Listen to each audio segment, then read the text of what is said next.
So, let's see here. No, that's not the right one. All right. It's hard for me to look here. I'm gonna look here. But hi, Emma. I'm finally doing the Paintover, and first I must profoundly apologize for taking so long with this stuff. My schedule is just extremely chaotic. Whether or not my work is chaotic, and then you have to layer in my family life on top of that. It's just nuts. And so I never know what I'm going to do during a specific day, and even when I plan on making something happen specific at my discretion, something always just T-bones my whole day, and I never get done what I intend to do.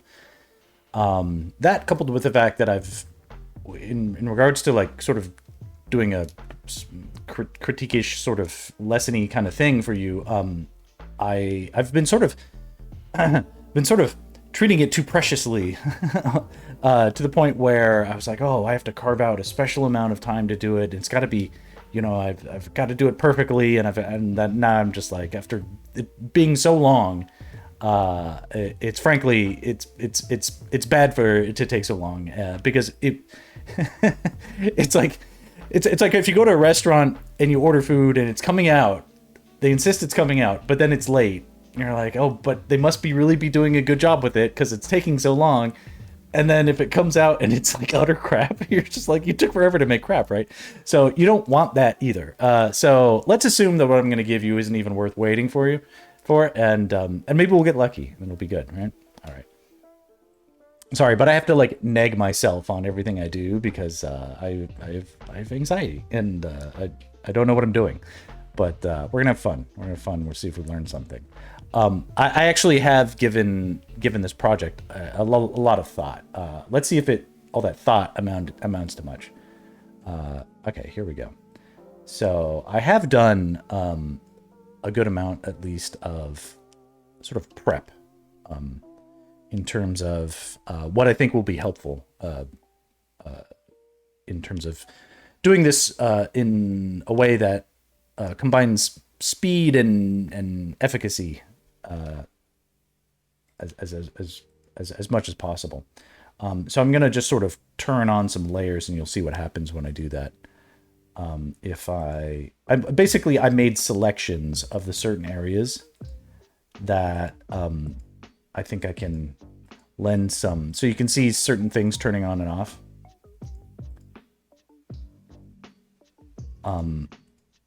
When I do my rendering on my pieces, I actually make not good use of... See, I don't really use selections, but I do use sort of flat color plates. Very similar to basically what you're seeing here. I'm just turning them all on so you can see. And what this does is they sort of act as selections. Now, if I'm not mistaken, I think you said you do things in Procreate. And Procreate is a wonderfully accessible sort of prosumer, professional / consumer drawing program, and you're doing great work in it. All that is good. I think because I don't use Procreate professionally, I was just more comfortable taking this into essentially, it's not Photoshop, it's Corel Painter, which is an old program, kind of Photoshop adjacent, and it can use PSDs and stuff like that. So I'm using that. Those are the tools that I use, and I'm just a little bit more capable with it. So that should go easier for me too. Let's see if I can give it a, let's give it the, get practiced at this stuff too. This is all part of my like streaming setup, and it's very amateurish, but it is what I use to draw on my streams and stuff like that. So I have a little bit of fluency with it. Basically, what I would like to impress upon you is the need to, not a need, but it's a suggestion to incorporate more sort of turn a little bit of focus, if you can, to the idea of like transitions and how forms, transitions and sort of unifying the major masses of the forms. So feeling how the light transitions across the major masses of forms is essentially what I'm going to try and impress upon you, and make a suggestion that I think, because I don't think you're using it much, if at all, some sort of airbrush / airbrush adjacent kind of tool. There are pencils that can be airbrush adjacent, using selections, and something that I use that's basically an air pencil, is how I sort of do this stuff, and I'll do some demoing so you can sort of see what I'm talking about with it. But essentially, one thing that I see that I'm pretty sure I would point out that doesn't need to be there. It's not as obvious when everything's all rendered. Actually, let me do a little bit of glazing here. I think your pieces are wonderful. They really are wonderful, and I want to take some time to compliment your... I'm not going to show the other two pieces that you sent. I've looked at all your stuff, and all of it is good. You have a really intuitive sense of... you're doing a very good job capturing likenesses. That's extremely hard to do. So I have to give you top marks for that. Your intuitions with color are very impressive to me. I don't have... it's a long story. I won't get into it, but I don't see color well, and I don't, and therefore I didn't bother to learn much color until I was practically in my mid-30s, for instance, and I still struggle with it. And the techniques that I use to get color into my images are a little unorthodox. They work for me, but it's more akin to like photography than sort of like feeling intuitively what colors belong in a piece. I don't really like it looks to me like you get into color very quickly, and I'm impressed by that. It's you have the heart of a painter, yes. And I think the color picking, whatever you're doing to pick color is working very well. I think you're putting together some very compelling pieces. I like your aesthetic. It sort of feels a little bit, there's some surrealness to it, and sort of like dignified, refined, but sort of edgy kind of. There's a little bit of complex, like corrupted sort of bits of the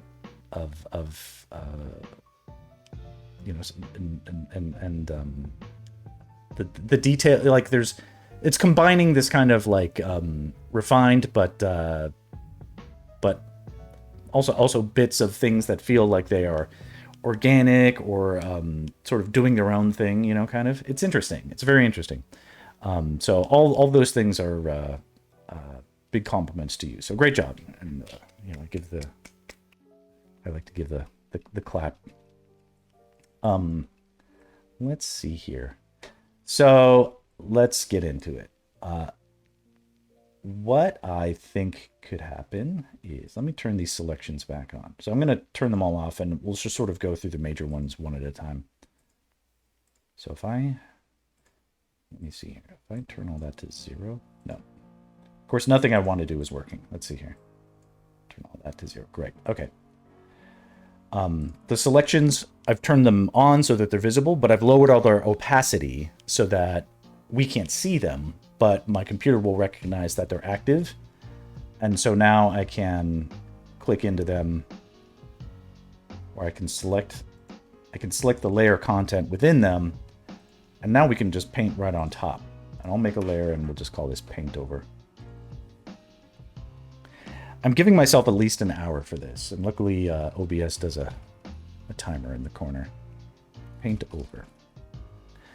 A lot of what I'm going to do is like the details on the screen. You're not going to really be able to read those, but I'm going to talk about what I'm doing as I'm doing it, and hopefully you'll see that it's like, oh, he's using a large airbrush to address almost everything he's talking about, because that is what I'm going to do.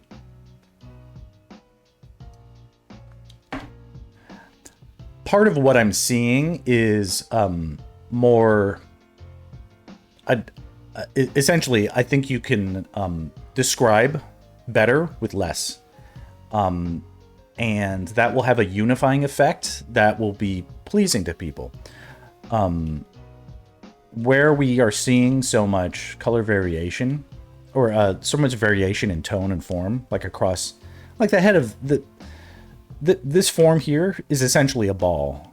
And yes, if we are in real life and we are taking a picture of someone and this piece of cloth has form, but it also has rigidity and stiffness, for instance, depending on what it's made of, it's going to have little facets or planes that break up the light and give us this kind of impression. But usually what happens is that our eyes see too much of that, and we interpret that as cool details or things we should include in a piece of art. When in reality, what is actually happening is that those things are extremely subtle, for instance, and you don't need to include them at all. And if you do, you do it super sparingly, because what you don't want is those sorts of details to have the same weight as the other types of details, like these forms. These are the forms that you want to have detail and weight, and this one you don't. It's kind of that simple. Our eyeballs see too much, and we, especially in portraits, for instance, so you are doing a great job of managing our human ability to overcrank what we see in detail. And my old teacher Nathan Fowkes used to talk about this a lot. He probably still does, but it's essentially born out of like survival instinct, because the difference between the pattern of a leaf on a carrot is very similar to the pattern of leaf that is on hemlock. And one is food and one is poison. So you need to be very dialed into details as a human being, right? So we've evolved to heighten this instinct where, and sort of make more of it than we should, especially when we give it back in the form of art. And it's a subtle thing to do, because we see these details, we want them to come across, but we don't need them to as loudly or with as much contrast as we're able. So suppressing that is a good idea. Okay, so let's suppress. And I'm going to do, and again, this is because of your goated coloring skills. All I'm going to do as far as like changing things, I'm going to take color samples from, eyedropper right here, from what you got, and then I'll just sort of use a large airbrush and I'll smooth out what's going on here.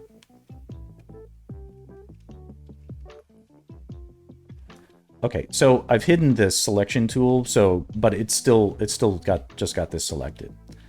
Let's find some sort of people talk about halftones and midtones and stuff like that, and I don't even know what that stuff is, to be honest with you. I think all that is like relative to like the exposure of like whatever's going on. But I tried to find something that didn't look too bright or too dark. So let's see here. Okay.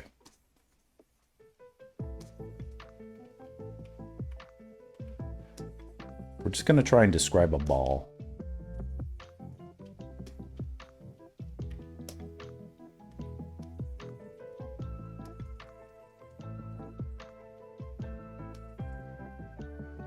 Somewhat simpler. And then also, here, we can go a little bit brighter. And make the pencil a little bit smaller.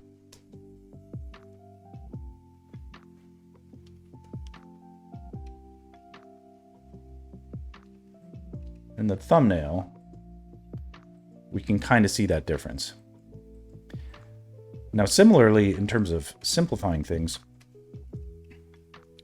we have a fun edge here that, and this isn't me nitpicking, this is like a normal thing, but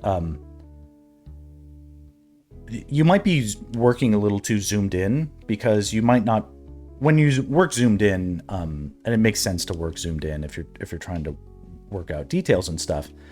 But if you are like me, you always remember to keep things simple where they, at least to start out, right?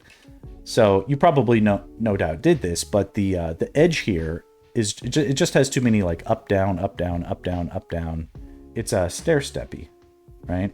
If I'm describing, like, this is an extreme version of what I'm describing, but it's going up and down and up and down, and it doesn't need to. It can all just be like one kind of line, right? Let's just draw something that sort of feels like it's unifying that. And I still have my selection activated. Okay, that kind of has a cool... Here we can... I've added a detail of like overlap here. I'm not sure if that's appropriate for what's going on in your image.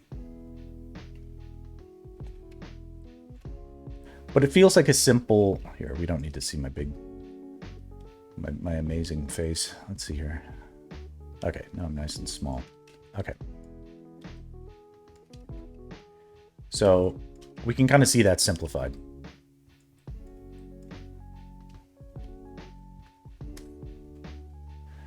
This little overlap gives a sense of it being drapery without... That's probably all that it would need, if it needed that at all. Now, if this is meant to be like a sort of a gold reflection-y kind of thing, I can see us missing a highlight. So let's steal this one from down here. Oop.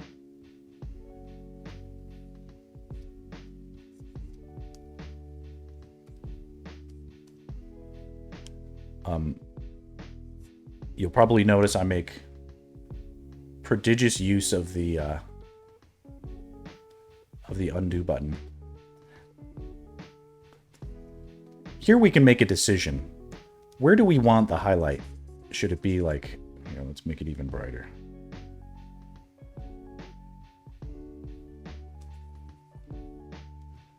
Not too bright.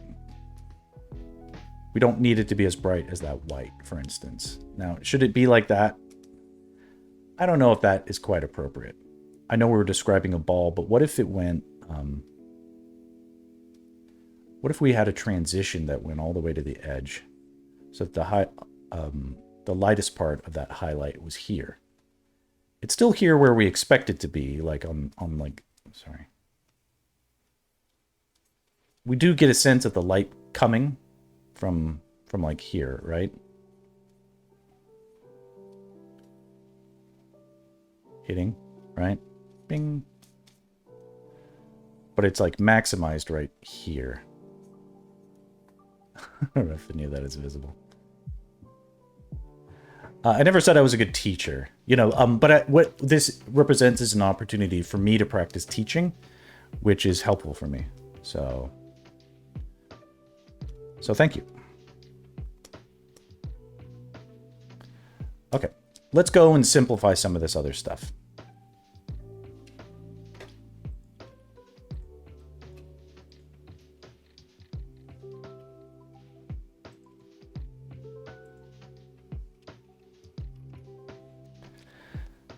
So similarly with the light side here, we can do something similar with the here in the shadows. I can tell you're doing these nuanced, like, reflecting light differently in different places and crevices and stuff like that, and I'm very impressed by it. I just don't think we need the variation so much granularly. They can just be sort of like... hold on. On the wrong layer. Just make a decision that it's going darker as it gets back.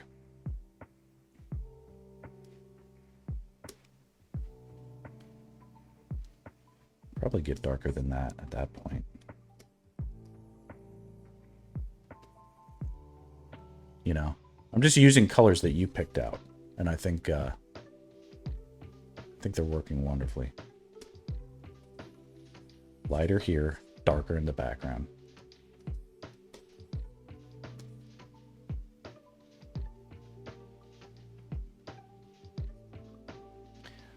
I know I mentioned this, but I do make a lot of use of the undo button. And when I'm looking up here, I'm looking at it's sort of a thumbnail version of what we're looking at in the OBS monitor, which is the streaming software. Yeah, more clearly in the shadow.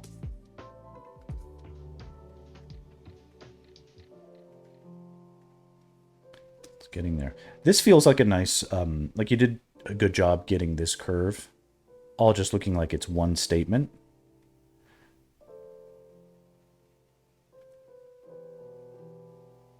And I wonder if it could or should.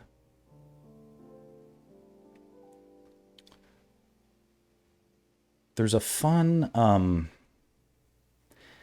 it looks all like one, but what if it's, sorry. You kind of have this, it's obviously intentional.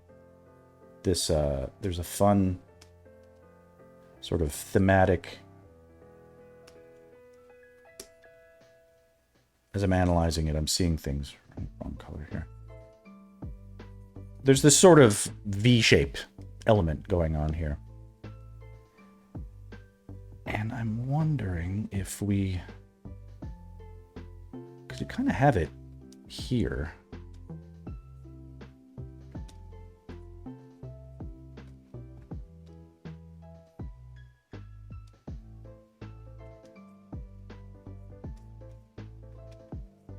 Me just painting over things, I'm sorry.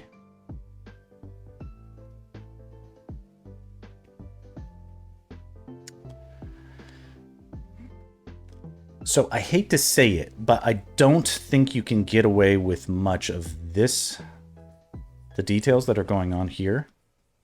You know, they're beautiful, like I appreciate the aesthetic.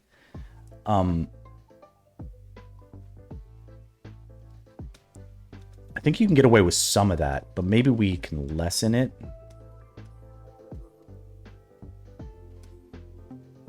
Painting that away a little bit. And later on, I might recrop this a little bit. Give you some pointers there. Inside.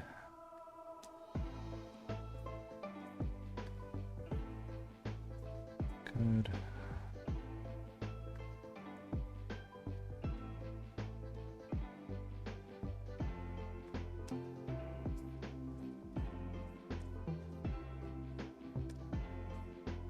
Sort of experimenting with some things.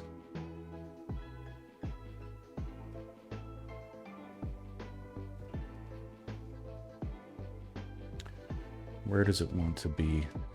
Something about this feels like it wants to be mirrored to me, at least a little bit.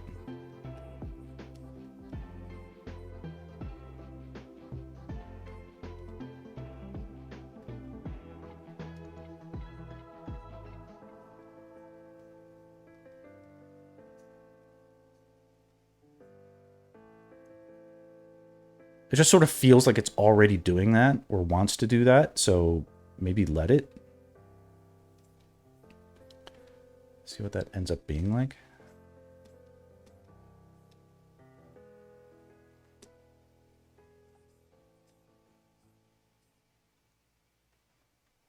Like that.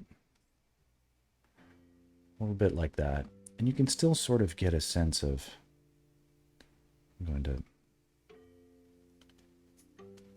I'm not going to do justice to what you were doing so well with what was happening here, but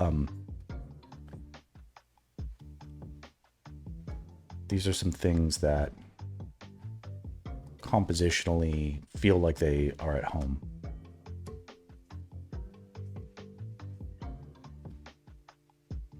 Okay.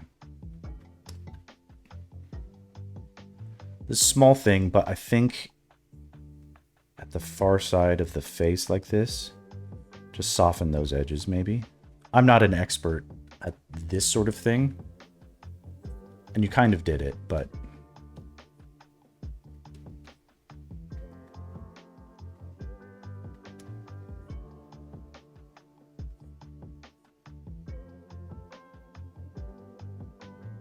feels good.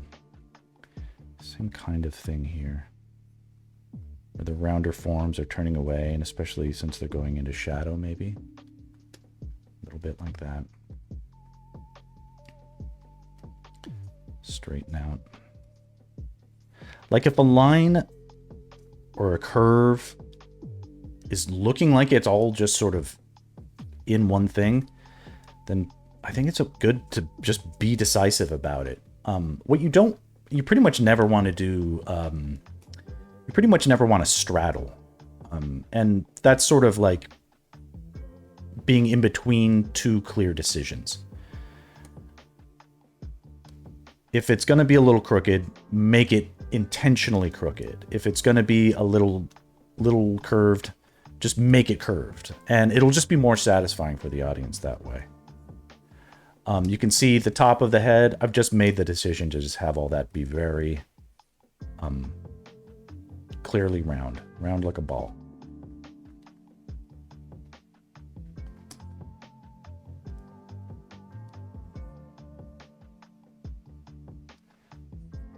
Like this little notch here. It's normal for like when you wear stuff on the hood for there to be like, again, vertices and things that poke out. I think it's okay to have this. It's okay to have this as long as there's something corresponding to it. We do have something like that. So we're going to leave those in.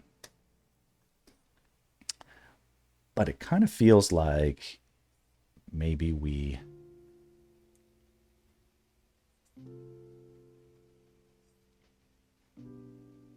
Can we make some decisions here?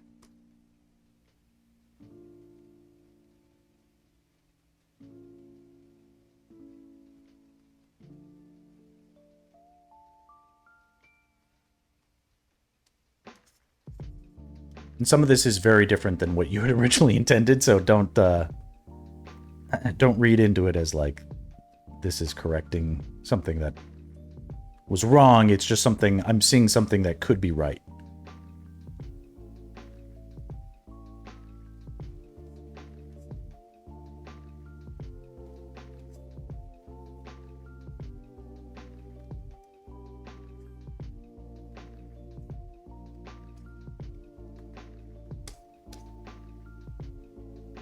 Only good thing so far. I'm just going to do a quick iterative save, and it saves a different version out.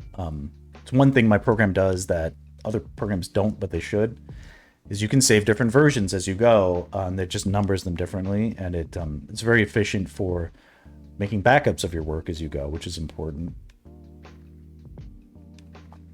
And it's actually how I do my time lapses. Okay, same sort of deal. Let's get back into... and I'm starting with this like major gold mass because it's dominant in the composition. And here it's like, yes, when we have fabric bending, like for instance, if it's draped and then hitting the shoulders, you definitely see like wrinkles accumulate.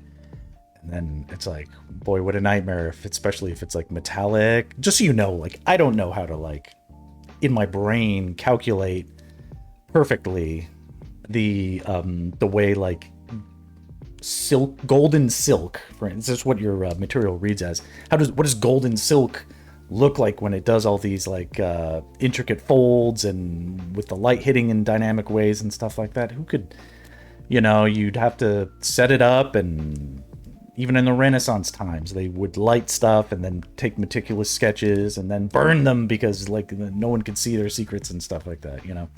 What a bunch of dramatic stuff. Drawing stuff from your imagination is extremely challenging, and that's what it looks like here, is that you imagined it, and it's good, but it's when I'm confronted with stuff like this, it's okay to just simplify it in a way where it's like, okay, what can we do that like I know I can sort of execute well. And what if it was here? I'm taking a got to make sure I'm painting on the right layer first and foremost. If this could sort of feel like it was falling into shadow, maybe. Ooh, maybe all that is in shadow.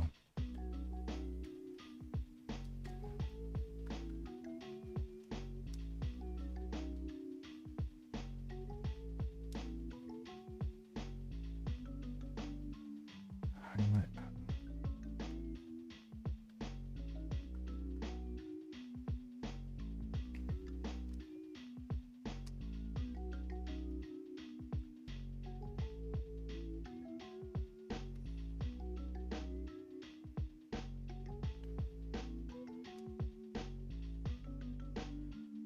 When it comes to drapery, triangles are your friend.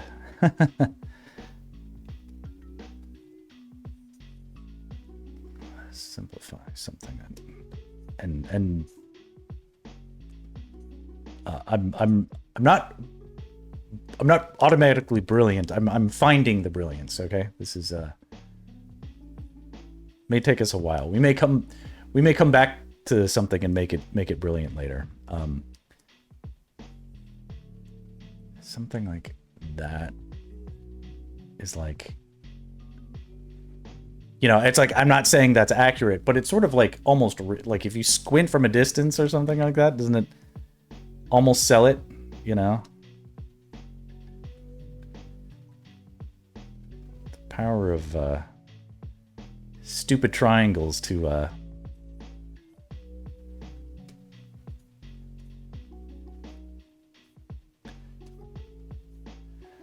it's like find a way for the triangles to take the path of least resistance, and that's probably the answer. But you can, essentially what we're doing is we're going from larger triangles to like much smaller ones, right?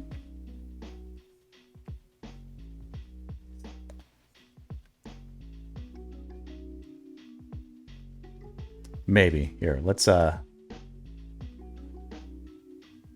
necessarily convincing myself. What this probably should do is just be a smooth sort of gradient in.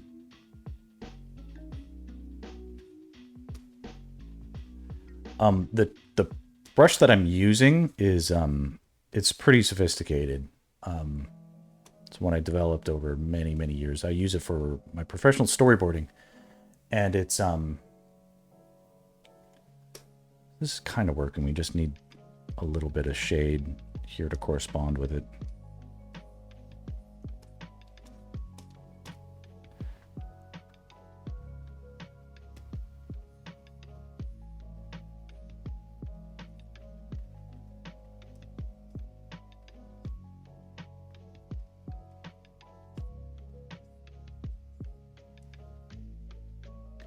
It can do some pretty impressive things. Change sizes dynamically and whatnot.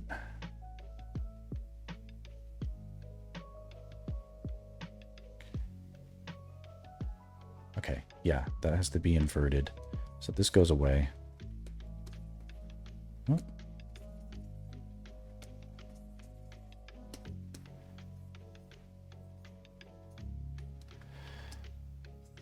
This will be the curve. Something like that. And then this sort of can sort of be like a, what is it, convex or concave kind of highlight. It'll catch the highlight sort of here in this crevice. That's feeling right. Right? Isn't that weird? Feels like it's doing that.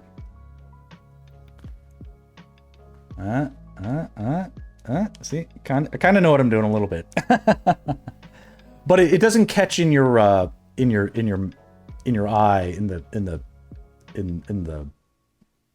doesn't feel like something that's bothering you as much compared to maybe what was there before. At least for me, you know.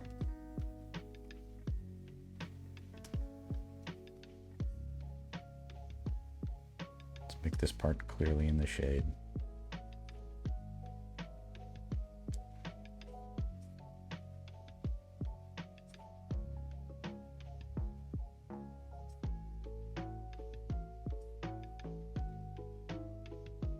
Kind of like that so far. All right, let's see here. Do a quick save. 35 minutes in. I don't know if we're that much closer to where we should be. This almost looks like it's trying to go, I'm sorry, this section almost looks like it's not sure whether it wants to go out or go in. And let's see what we're doing on the other side. Yeah, there's a clear kind of like going in happening here. So let's make sure we're kind of doing the same over here.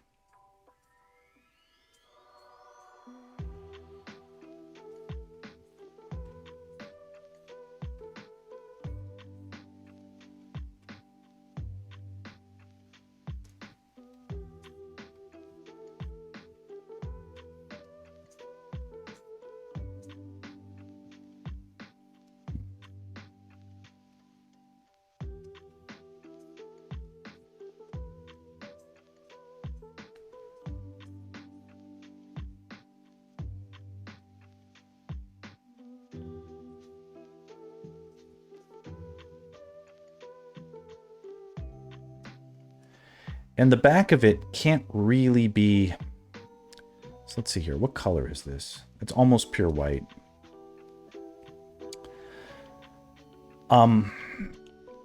It's...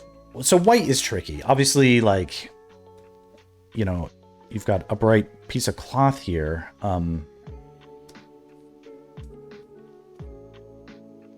When I do my coloring and my shading and or my lighting, essentially, I really work up to light or the lightest colors last, and everybody works differently. But I think the white is bringing a little bit too much emphasis.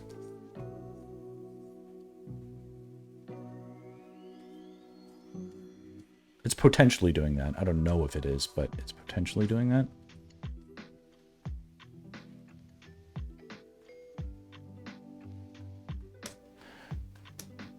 It'll be funny. Like, what if I do all this and it like doesn't even? It looks worse for all the things I'm doing.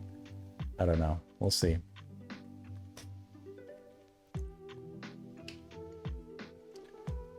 Okay, back to this.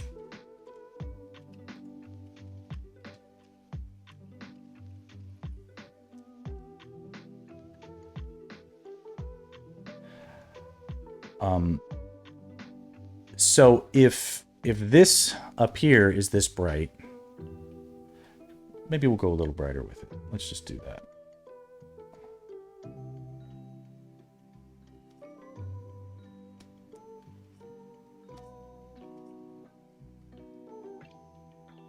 Okay. Now if that's getting, it's like a highlight, right? If that's getting that bright, that can be that bright. Okay. What you don't want is like things that are getting less light having the same brightness as other areas that are getting more light. It's like obvious, right? But it's sometimes it's hard to manage that. So like using a large gradient tool like a airbrush is really great for ensuring at the beginning that like you're establishing this is a bright side and over here things are more shadowy.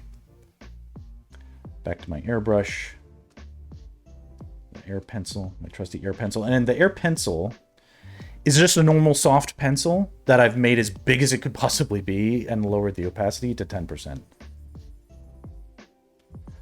Sometimes airbrushes have weird properties that they shouldn't.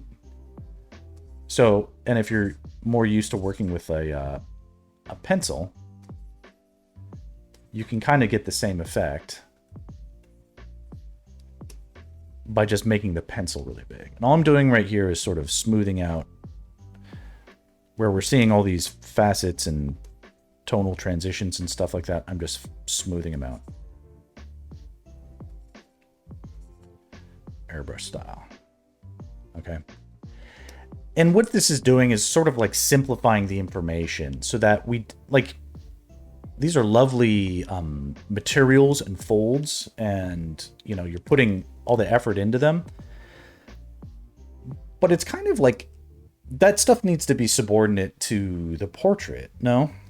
I don't know who this person is. It could be completely invented in your imagination, and if so, it's impressive. If it's a portrait of, it looks like a smoldering K drama, K-pop star kind of character, but I'm not sure.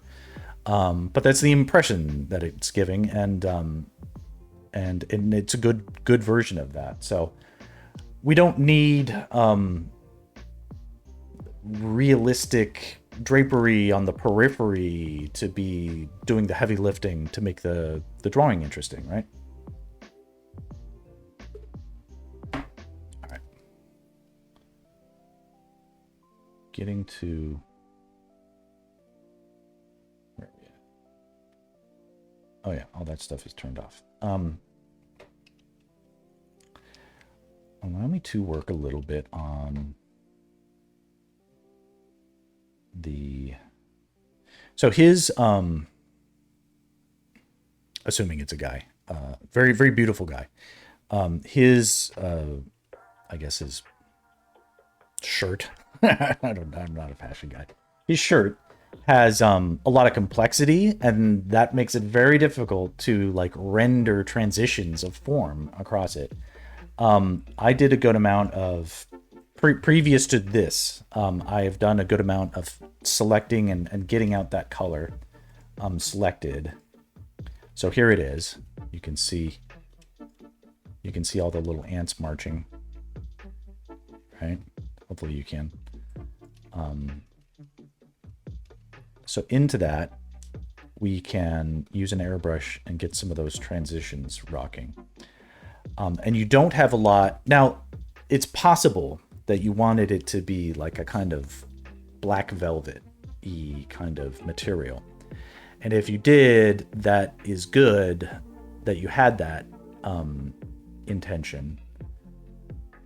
But I think even so, some sort of transition might help show the form better. Like, why not show the form? Your form isn't coming across as well as it could across the I don't know what to call it, embroidery. What is the pattern that is on his shirt? Is it's goated. It's great, but it's sort of rendering him a little bit flat. You've done a justice to try and like address like the contours of the body. But maybe if I can, I'll try and correct for some of that too. We might be a little limited on time, but we'll see. Let's see here. So I've got that selection. So all I'm going to do is... hold on. That's for my own use later. When I work on my pieces and I make things brighter or darker, I don't really use the wheel. I use the sliders. So in order to make this color brighter, so I have a color...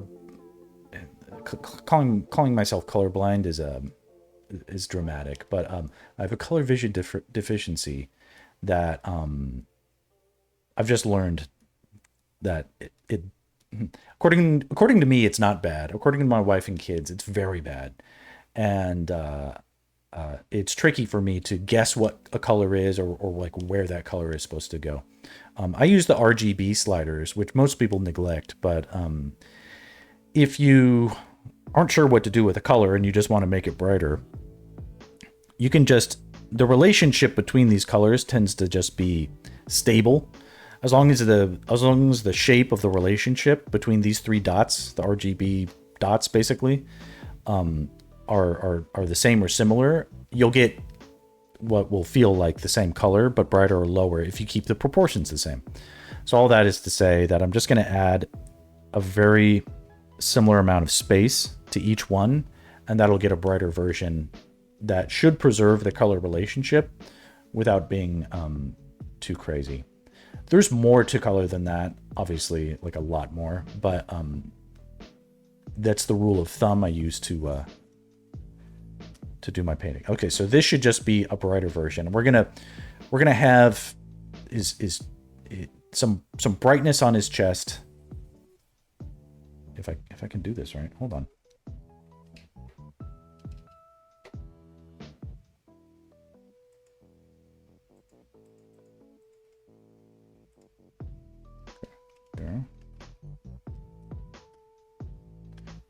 pencil. Is that doing anything? Oh yeah, it is. Okay. Okay, it's just not bright enough. Do it again. Add more of all those things. Again, it's barely making a difference. Let's go brighter again.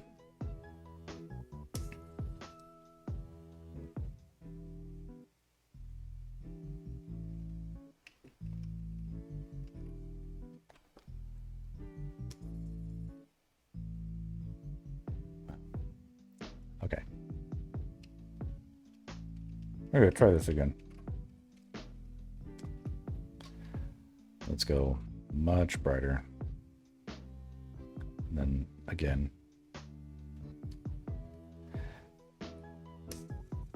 Okay. This feels like there's a transition happening. Right?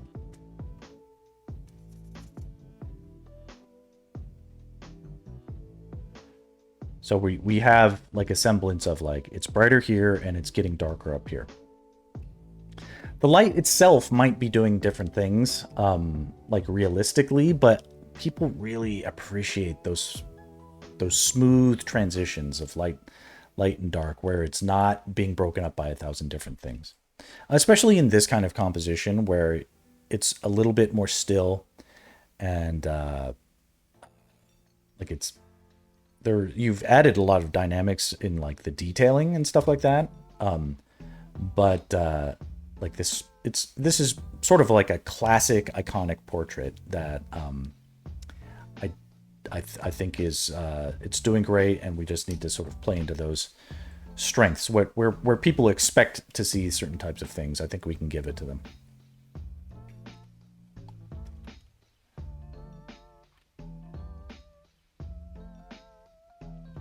It's almost feeling too dark here in the corner.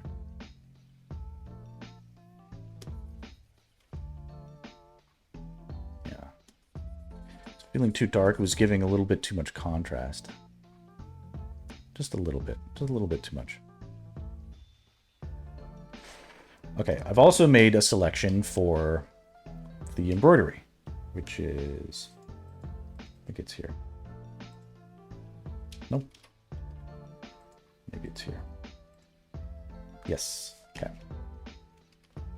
The embroidery, especially, I can tell that you have a lot of, you did a lot of work into it, but then when it comes to like getting a sense of the shifting light on one side and dark on another, having that unified across all those details, I don't know how you could do that without a selection,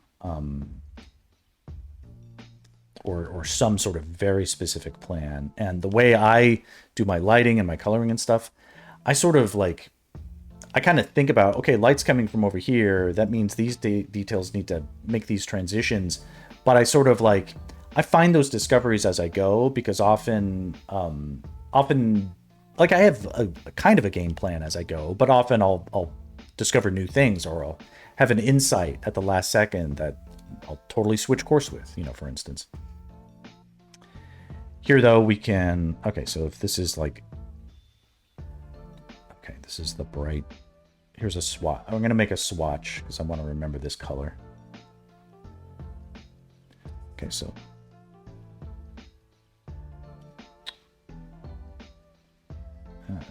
okay, so that's a swatch. I'll go back.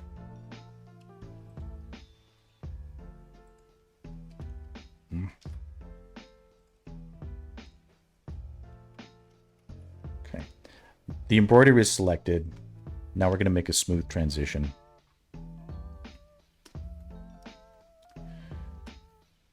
My trusty air pencil.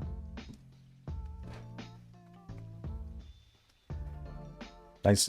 You can see how big this is, because the form is big. Like it's essentially, like I know these, and again, I'm calling it embroidery, but these detailings are, they're tiny, but the plane, we're describing light wrapping across the plane that they're wrapping around. So the plane is of the chest needs to have, okay, got to be on the right layer. Okay. Oh.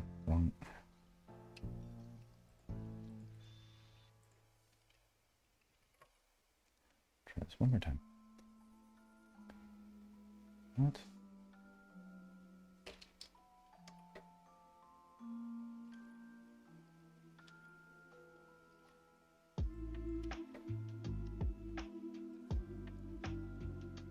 Something odd is happening. Ah.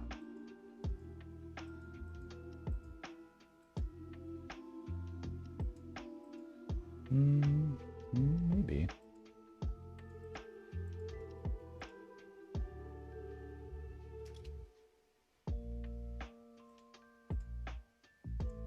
Let me just test something. Interesting. Part of the selection seems to have picked up some unwanted strays. Here. This was certainly supposed to go cleaner than this, but let's here, I'll set a good example by modeling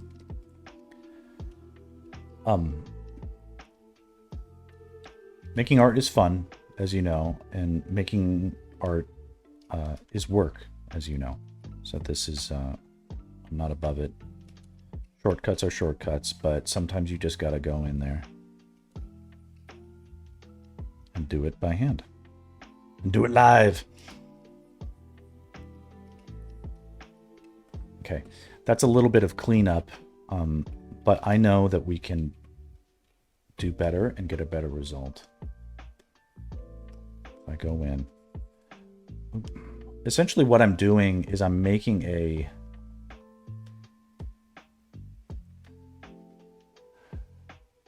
I'm using color to create a mask.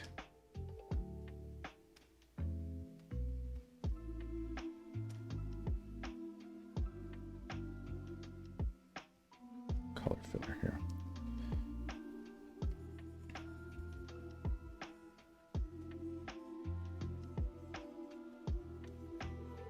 Getting in there.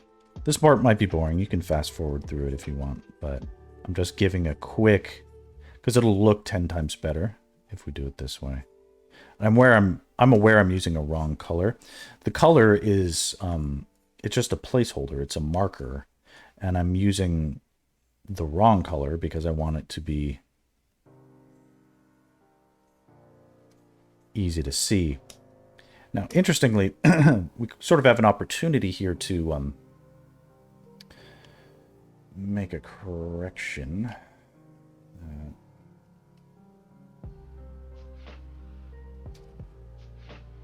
going to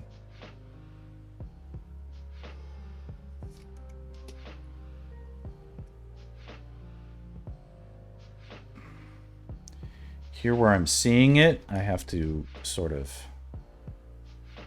it's okay, like, especially, I'm not saying it's like it looks like a military coat, but it sort of like looks like it's very like maybe he's royalty or something like that, right? Or it's very formal.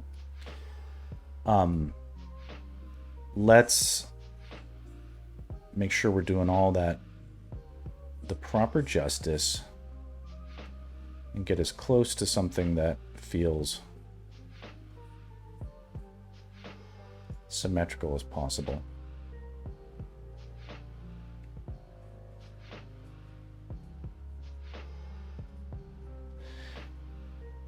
Detailing like this, I know it's a little arbitrary. And arbitrary, like, not in the insulting sense, but it's like, does this curve go left or does it go right? In the design, it can be both things. But once that's established what it is, you want to draw it right. Okay. We know kind of like what you've done up here, which is right and correct. We need that same kind of curve up here. Like it or not, by having this sort of formal geometric kind of shape happening here, you're sort of introducing perspective into your equation.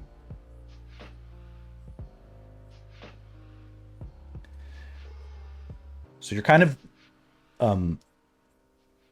it's a lot to put on your plate, but I've found it interesting as I've become.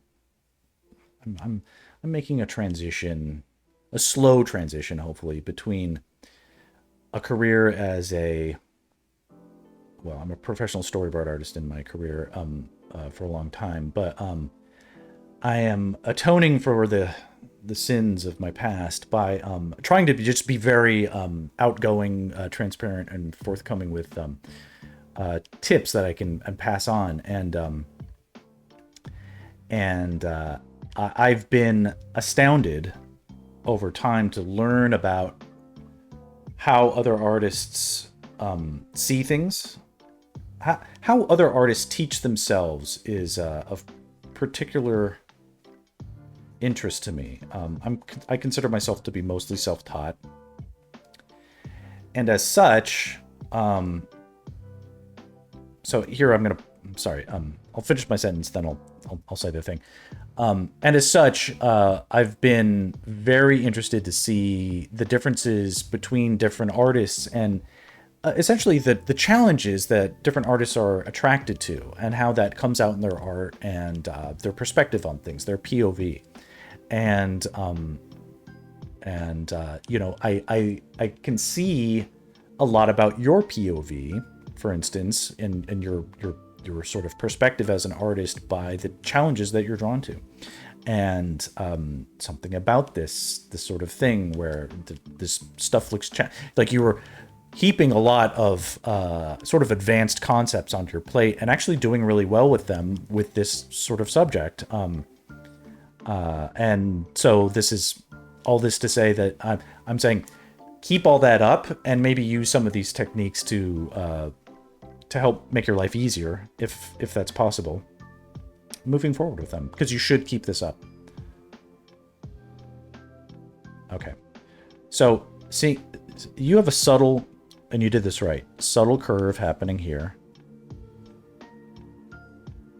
See, it's like, so it's like, so much goated art everywhere. I can't properly, it's kind of like a curve happening here, right? You see that? It's subtle, but like the curve, it's like matching like the neck, right? It's following the neck. So we need to have that mirrored over here, and it's too stiff over here. And it wasn't following through, and it was feeling like you had the count off as well, or like the pacing of these things. And the sizing can be a little arbitrary. I'm okay with that. But it does have to sort of feel like it's going back into perspective a little bit.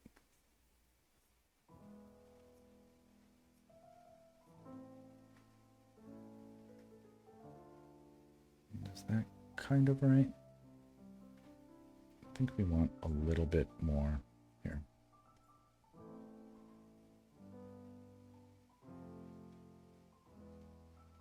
It's tricky. It's feeling a little bunched up towards the bottom. Space. I'm more or less trying to just match what I'm seeing on the other side.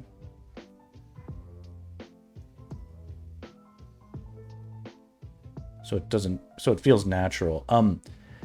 You can't, unfortunately, get away with too much liberties as far as like all that goes. People are sensitive to perspective. So this is feeling good. People are sensitive to that kind of perspective. Their brains, our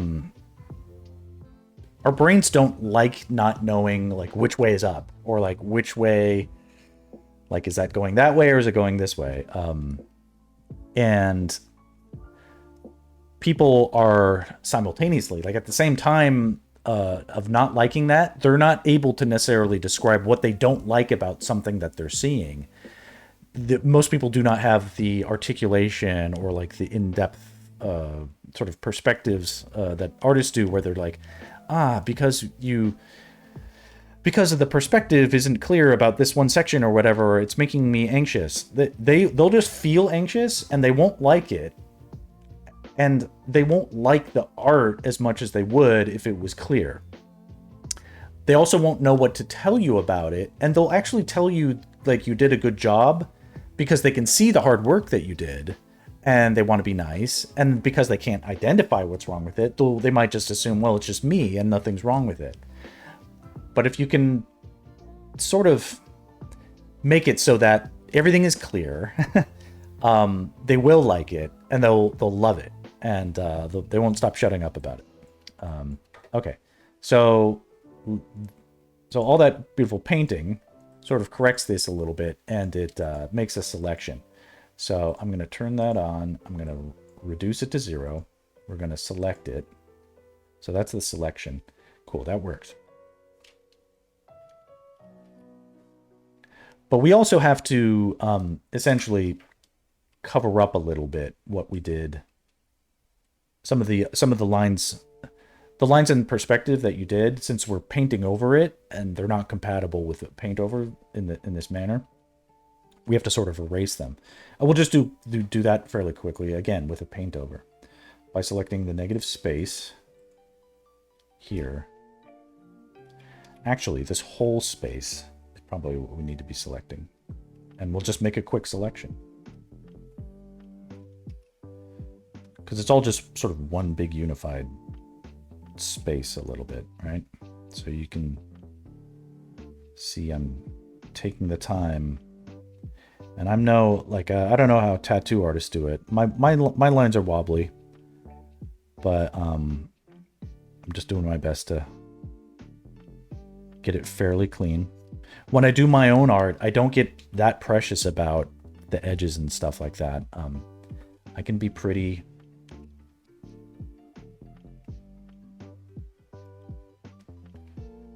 loose about it. So my process is pretty forgiving. What's happening here? There. Okay. So again, that's just a painted over part. We can select that. Good. Okay. Let's turn that off. Let's get some swatches happening. Because I like the colors that you picked. I don't need to... Okay. My wife is calling, and I don't know why. But if I pick up the phone, it's going to interrupt everything.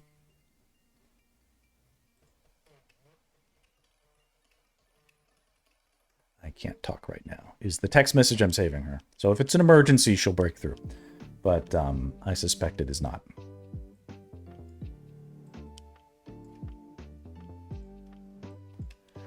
That said, I shouldn't take forever on this.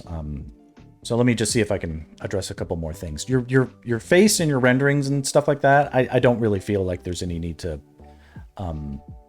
do anything to that. I think it's all looking very good. Okay.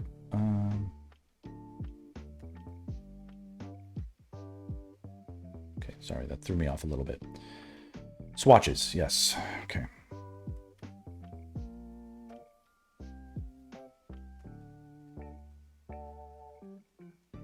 There's the swatch layer. It's the brightest part. Here's the darkest part. Cool. That's what we'll use for that. That's the brightest part of the embroidery. Let's use that. Sort of mid-tone. Sure, that's good. Okay. Now,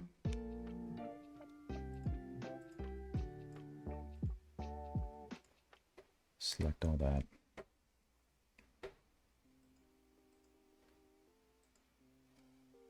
Paint over time.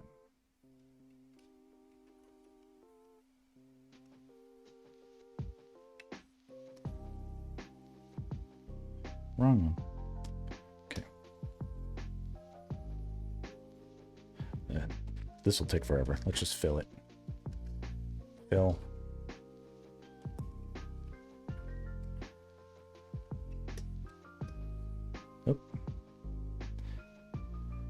Lock that off. So I'm locking off the pixels on the fill I just did. And now into that, I can make that happen. It doesn't need to be too dramatic.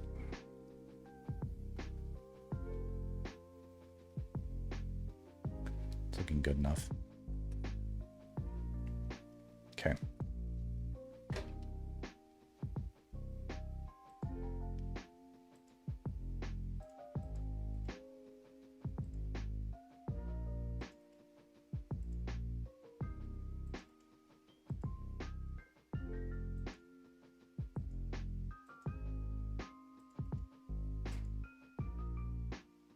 Good. Okay.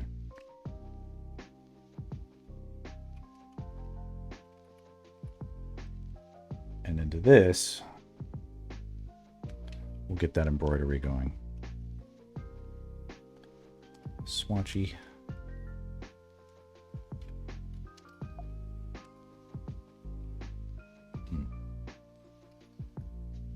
Okay.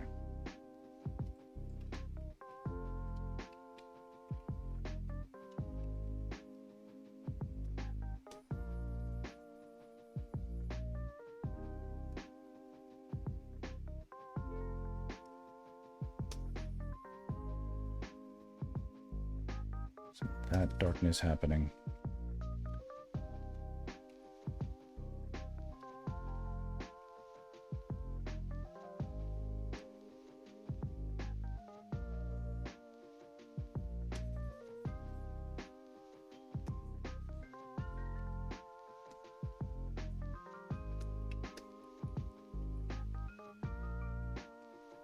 Now, let's find a place to put in some of these highlights.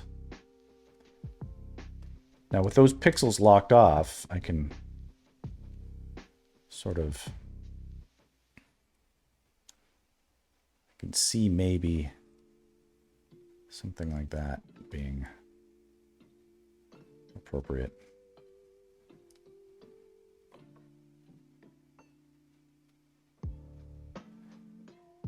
Here.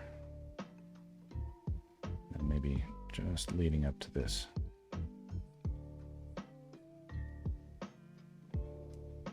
All right. Maybe some here.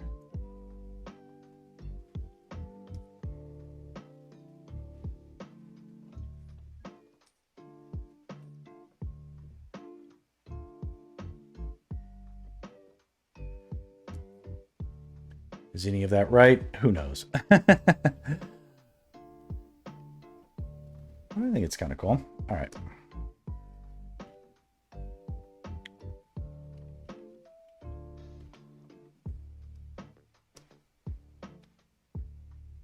And then I think I want to go a little darker for the background part. So back into that.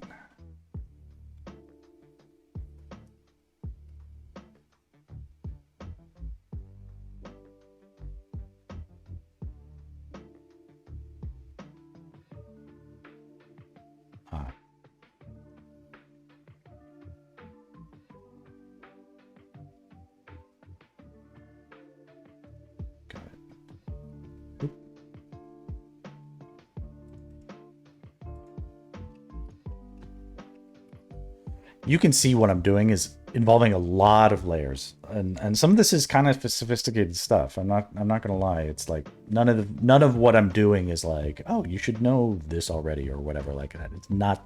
That's not the case. This is also stuff they don't teach you in school.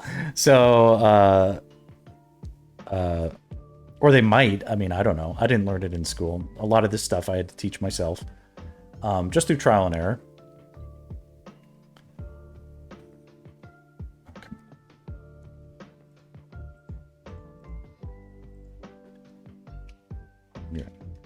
This.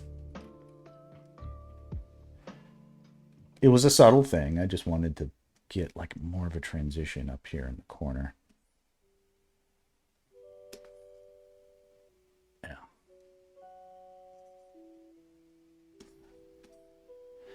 Looking at the thumbnail as I work, and not at the image that I'm working on, sort of allows me to sort of see it hit as with like fresh eyes, for instance, right? Okay.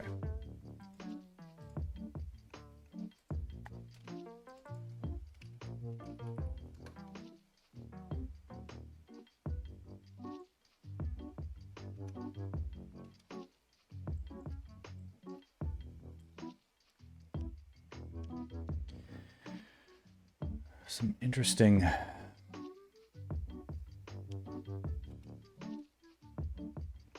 want to feel like...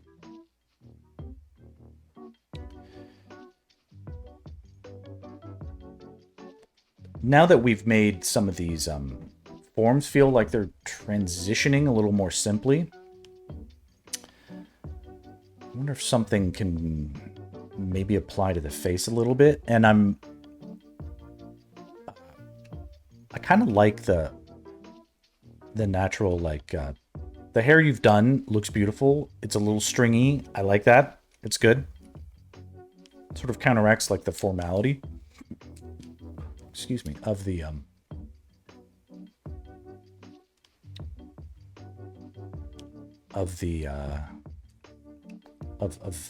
the cloak, of whatever, the formal shirt that he's wearing, huh? Maybe some blending.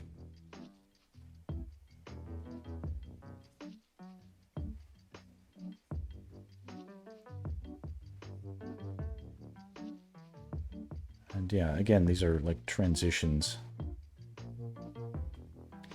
This shadow, this one, it's a little hard, you know?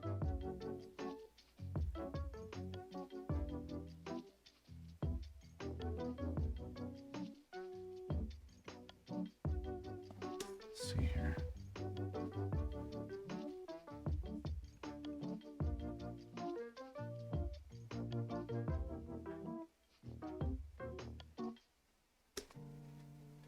Certainly no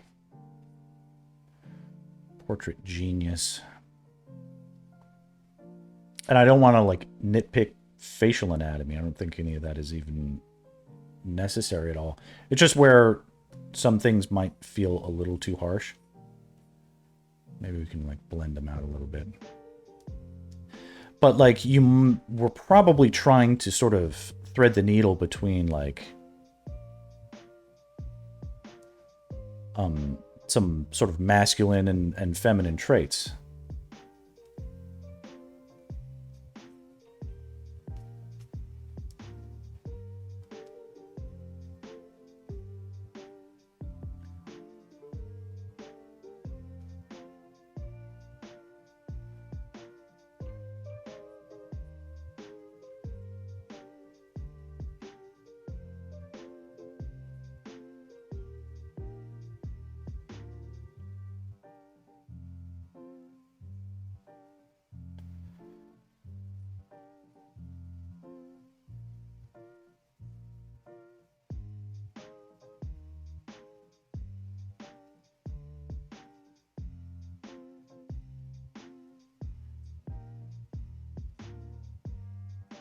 A lot of guys, they'll catch light here, and you had that before, and then I smoothed it out, and then I missed it. Bringing it back a little bit.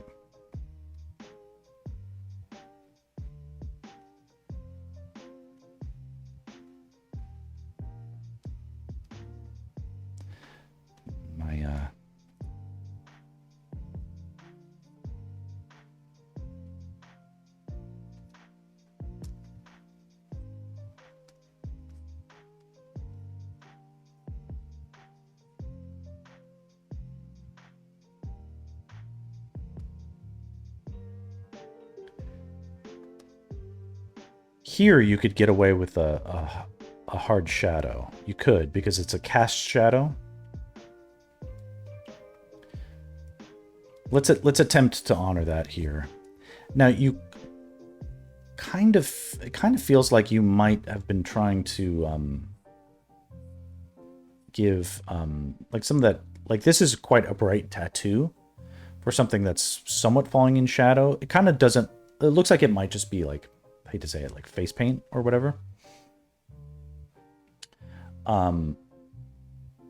Here, let's do something real quick. Maybe we can, because again, when it comes to like, you know how you've got a little cast shadow here, but it doesn't feel like it's doing that much. Let's have an option where the shadow isn't there.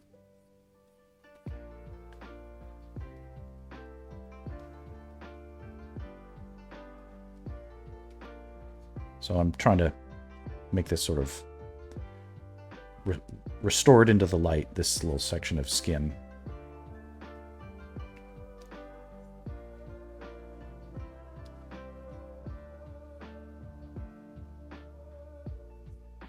I'm not a genius at like drawing neck anatomy or any of that stuff. So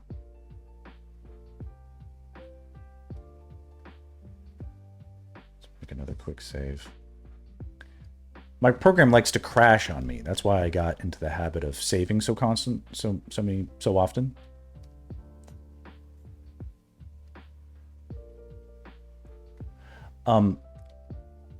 Without making judgments about anything else, he looks like we could justify a pretty skinny neck.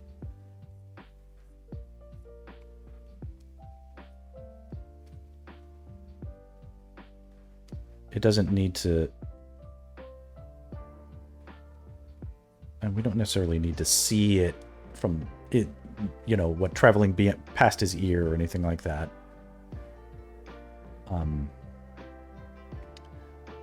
There's a certain reality that, like, often there's like shadows here, and sometimes shadows here. The shadows like here, where it's the in this section, that's almost always a little too overrepresented, even in my own work. And let's see if I can set a good example and maybe blend that out a little bit.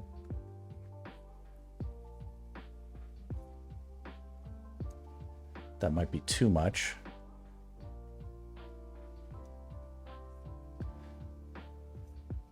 I know you're well aware of the aesthetics of anime and stuff, and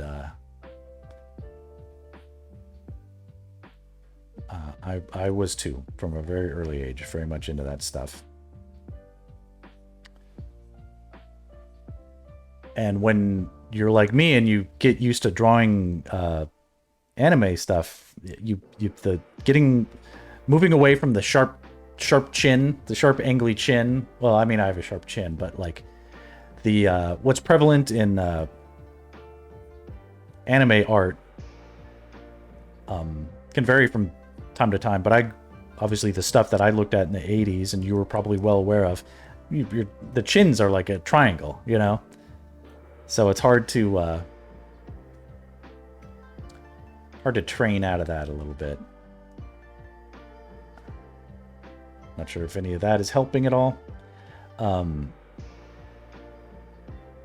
But it's grabbing me less, so I think that's good. If we do need a cast shadow there, if we do, it could be something that is a little bit more, and let's do this on a separate layer. Do a quick save again. But something that's more decisive, right? Like, what if it like cast across his eye or something like that? This is a little bit of a hack, so don't do this, but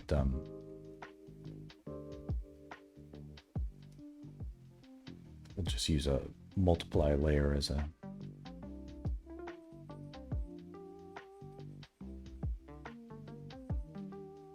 way of doing it quickly. What does that look like? What does that give us?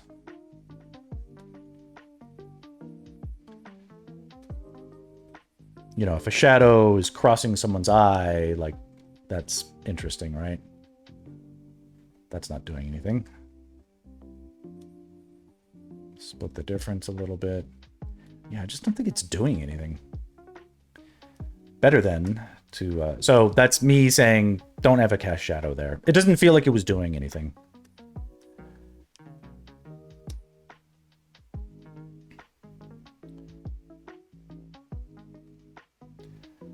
I like that you saw the opportunity there and you thought, should I do it? But you don't need it. So let me switch to, here we go. This is a pencil that I use. Has interesting properties. You can see it's cool. But it has a somewhat hard edge and a somewhat soft edge, right? So it's good for making transitions.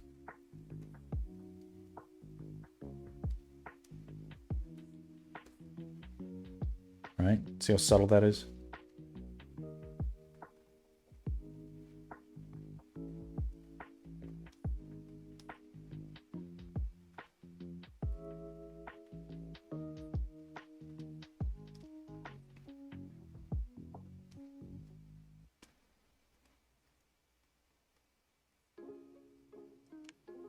What's this?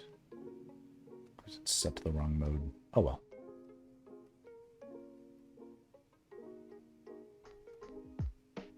Oh, that's what's happening.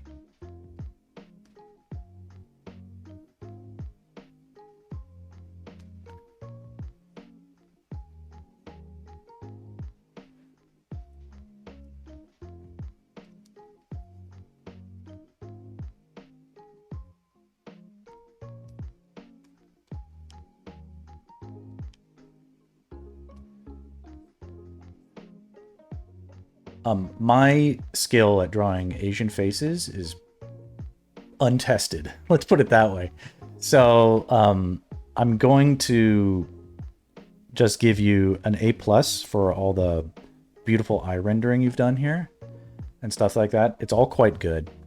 A little bit of a tip would be generally the highlight of the eye. Why not have that be the brightest part? What's interesting is, you know, there are some parts like this. Yeah. According to my thingy here, the light you have at the back of the head is brighter than the light like in the white of the eye. Or wait, no, that one's nice and bright. So what's this one?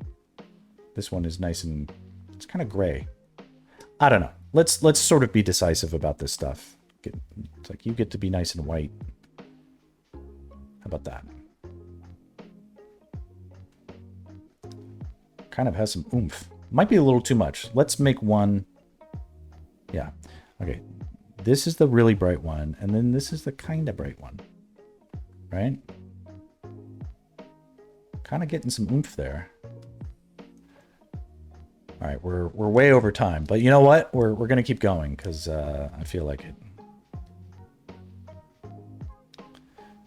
If the program crashes, we'll call it a day. But here I am, just sort of like guessing at things, which I shouldn't be doing.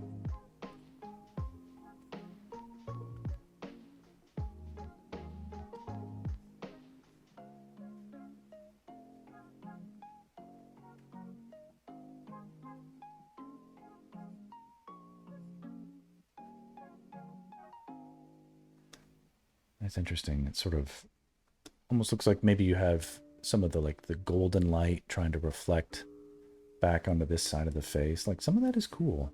Look. Can we honor that? Is that it's like me doing it kind of sloppy style. I feel like this, given what I've done to this side of the face, I don't want to do this yet, but like I'm tempted to turn everything off and go back and see if I've actually improved anything at all.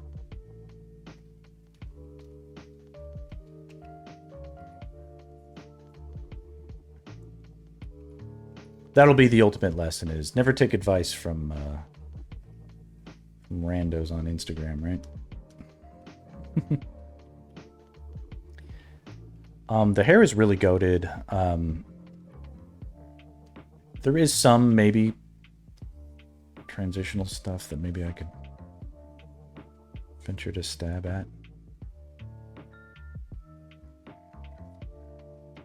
Like it's cool color, like it looks like just cool purple hair. But something that like groups them a little bit. Right now, like you've done a great job of seeing and rendering all the possible variations and divisions. where I think you can like find those opportunities to unify.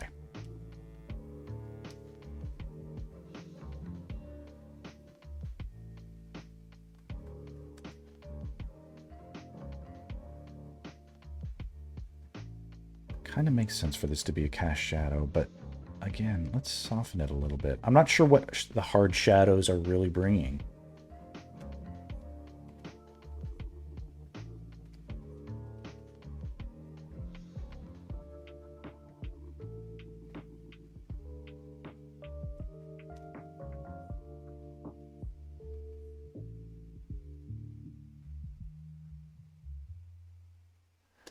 The nose is a little tricky because of all the rendering I've done everywhere else. Like a lot of the rendering happening here starting to look a little out of place. So you're gonna have to forgive me.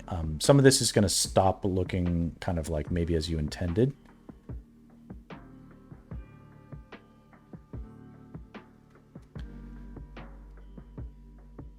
And it is not my intention to sort of put out there that like, oh, instead of doing that, you should have done this. I'm just trying to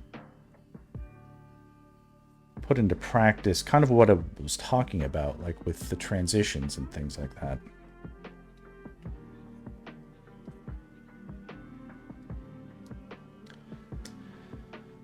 I don't think the top of this and all this is like good lessons for me. It's like really good teaching lessons for me. Like how do I teach what I know, and what do I even know? I don't know anything.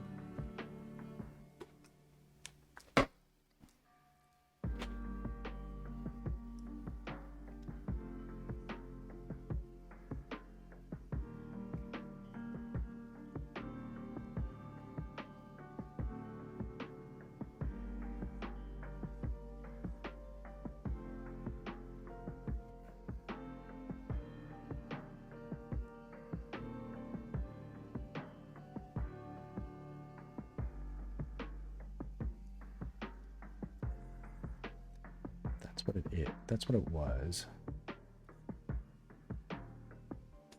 Yeah, it feels like it really does want to be like super straight, doesn't it? It's just a little too shiny.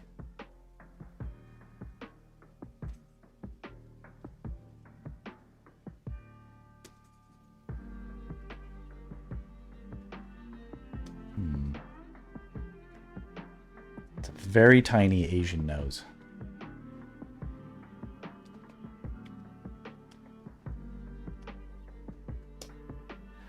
And I love it, but my a lot of my more rugged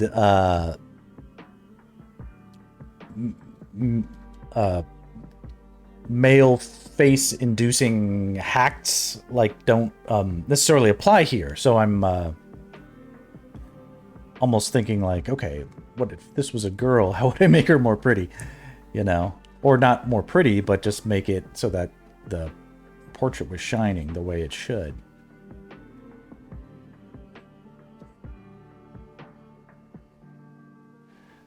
I'm just feeling like there is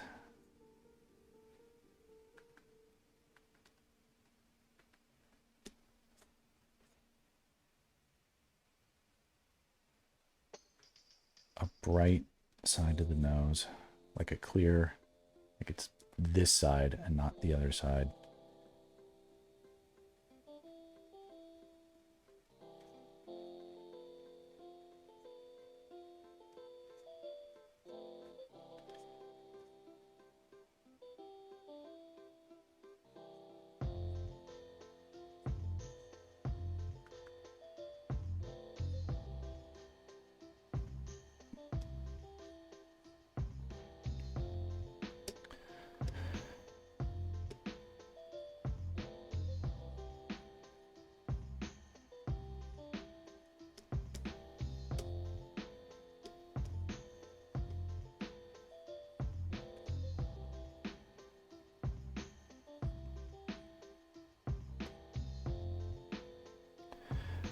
The whites of the eye Here, I'm sort of getting distracted, but I'm allowing it for myself. Let's not have the whites of the eye be as bright as the highlight.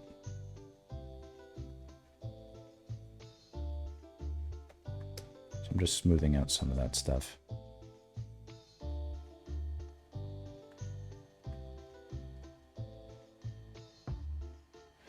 I've done very well with the eyes. I doubt I render my eyes half as bad or half as good.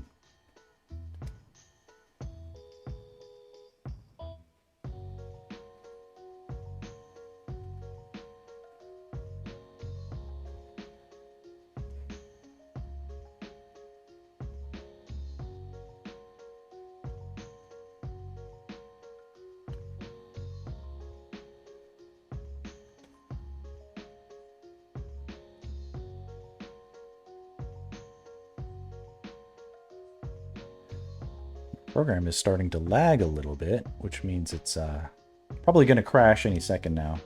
Maybe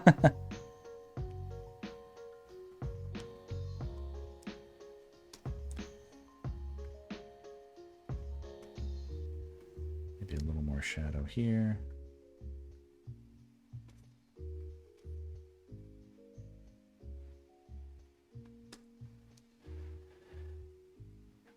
I feel like he's definitely looking prettier. I don't know if he's looking more of what you want him to look like, but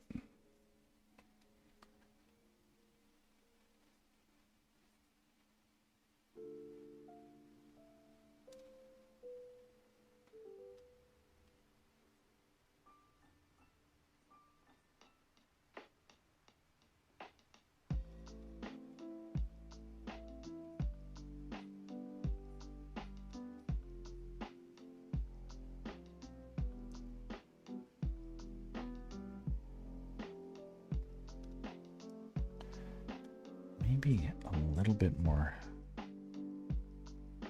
squared off just on this side of his jaw can help.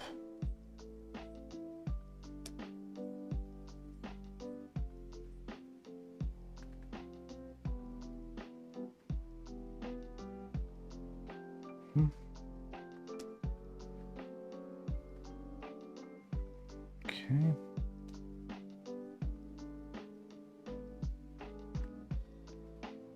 That's sort of interesting. Sort of looked good. It looked good. Whatever it was, do it.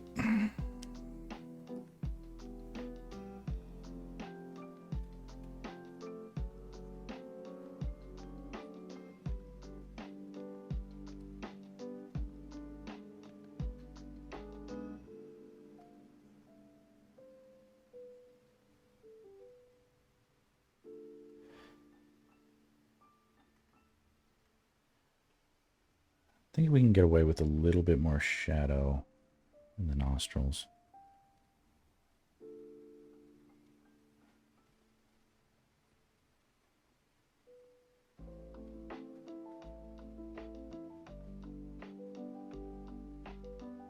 Something like that. Let's have the ear firmly behind the corner of the jaw. And wherever the neck is, it can be there subtly.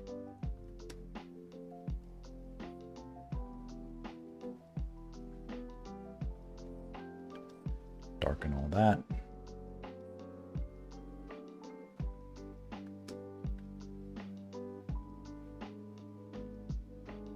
I'm kind of ignoring the design on his face. Again, what that speaks to in terms of like the challenges that you are drawn to, or even stuff like maybe it should be phrased like the stuff you're not afraid to try is it's impressive.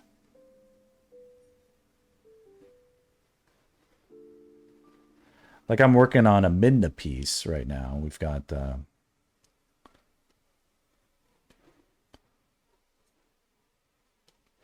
too low. It needs to be higher. Something like that, maybe, huh? It's a Minda piece, and you know, Minda has those tattoos or whatever, like energy designs or whatever was on her body that make her so mystical. And just that pattern on her body is I'm pulling my hair out, trying to get it right in the first place, and then how it reacts to lighting and all that stuff is very difficult to accommodate for.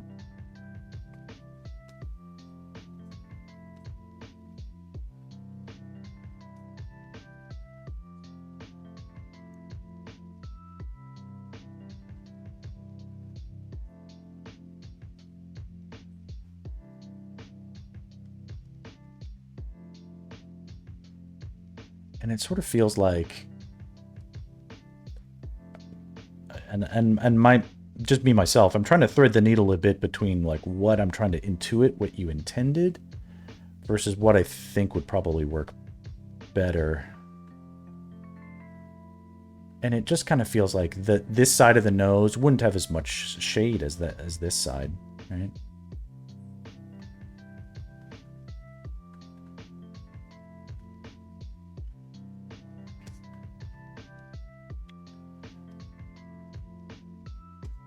Stuff feeling too bright.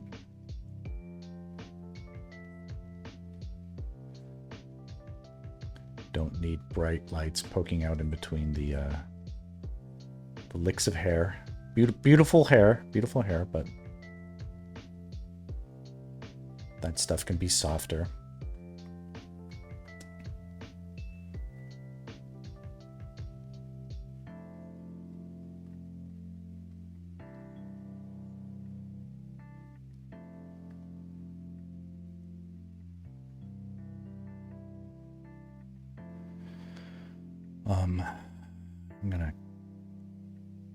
I'm gonna make a painful sound in a second, but I'm gonna flip everything over, and so it's like, you know, like flop the image or flipping it is so it's a mirror image, so you see what's on the left and right, and it's and it'll sort of give us fresh eyes on the composition, and that's always an important thing to do, and I never do it enough, and pretty much nobody ever does it enough.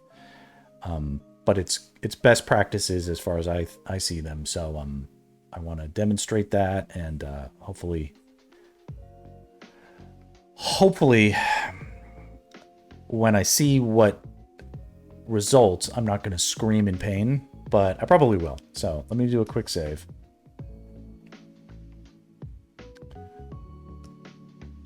All right, I gotta close my eyes for this. Is it done? Oh, it's still going. 3, 2, 1. Oh, that's not bad. Oh, okay. Ah, oh, nice. Ah, nice. Nicely done. Nice job, everybody. Nice job. All right, all right. Again, I have no idea if this is getting anything closer to like where you might want it to be. So we're gonna do a few more things, but let me see if I can address a couple things that feel like they're poking out real quick. We'll save this too.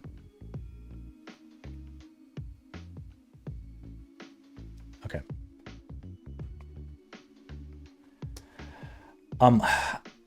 It can be that Asian noses can be shiny. I don't necessarily want to go there with it.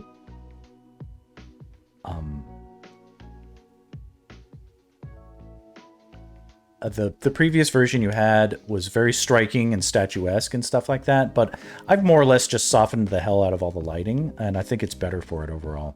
So whether or not that meets your goals, your challenges that you were interested in tackling, that can be up to you.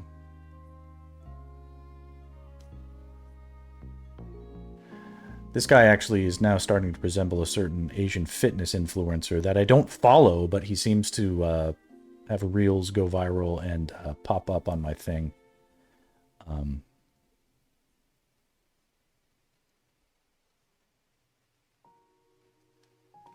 Handsome guy, though. Handsome guy.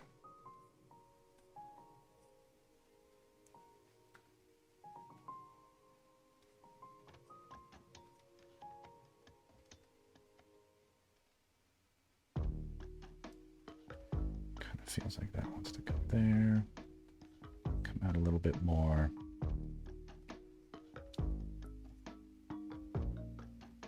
Yeah, almost like we're sort of shortchanging a little bit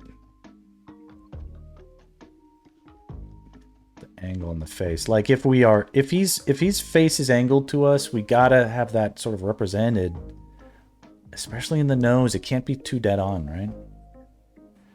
And everybody's nose, almost everybody's nose, tilts one way or another. It's totally plausible that like a nose might be a little dead on even if we're viewing them from an angle. That isn't necessarily what I'm mentioning here.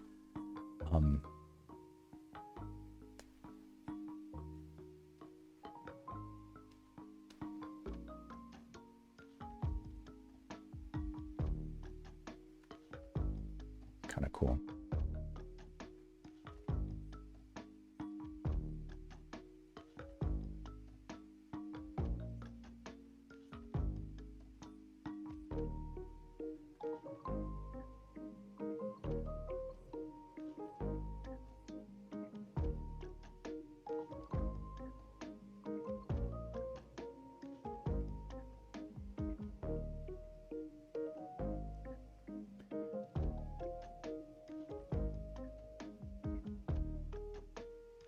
I think it could support a little darkness there. Just a little bit more.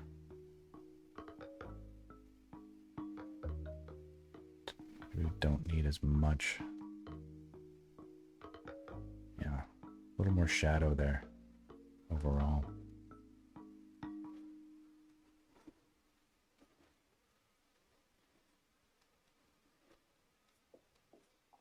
I mean, it's your fault for basically rendering so much stuff. This is like a realistic style. To me, this is like a realistic style. This is not how I do my own work. This is too tough. But again, this is testimony to what you're not afraid to try. Is more impressive than most of the stuff I feel that I see.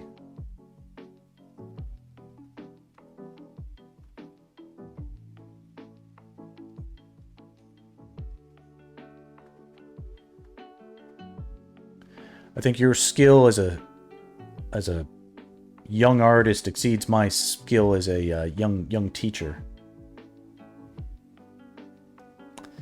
I kind of feel like compositionally, I think we could justify just sort of like, why not just see what we were doing with like the corner of the ear and having that there. It's here, I'll make a new layer. It's good to be able to draw that stuff, but what is it actually doing for the composition is always the most important question.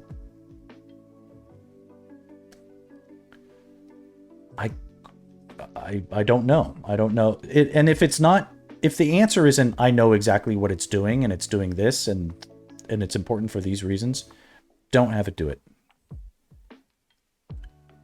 And the most important reason to have something in a composition is because it looks good. And if it doesn't seem to pull its own weight, like, oh, but it looks so good, just, who needs it, right?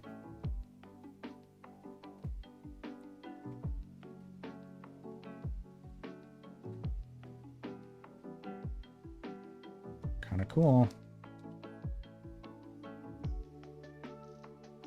Feeling like now we can justify a little bit more of that kind of transition here.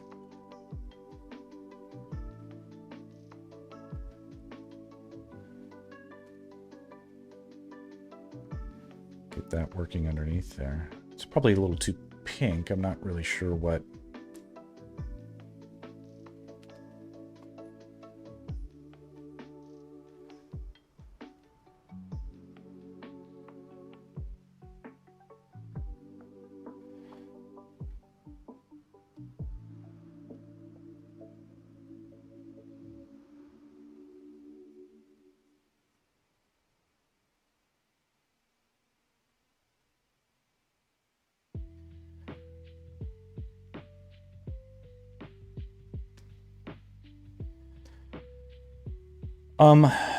This is sort of tricky. It's also sort of a little bit of a nitpick, but when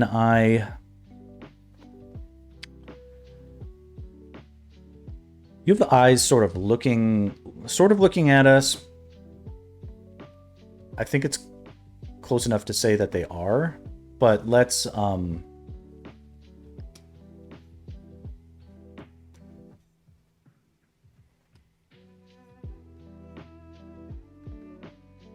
maybe we can remove all doubt.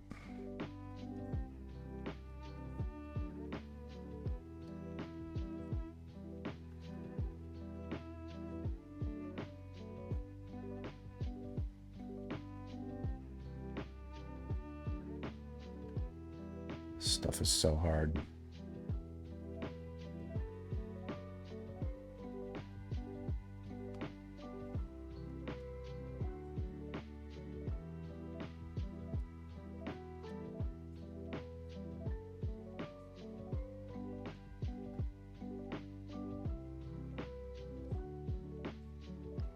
You can see me going back and forth on so much of this stuff, pushing and pulling.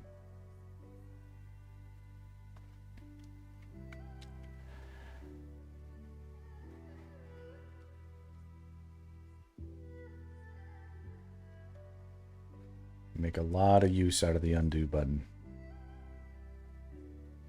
Yeah, you've got that classic like Rembrandt kind of lighting where you get that triangle of light, and I'm not sure I'm going to be able to secure that over here. Sorry.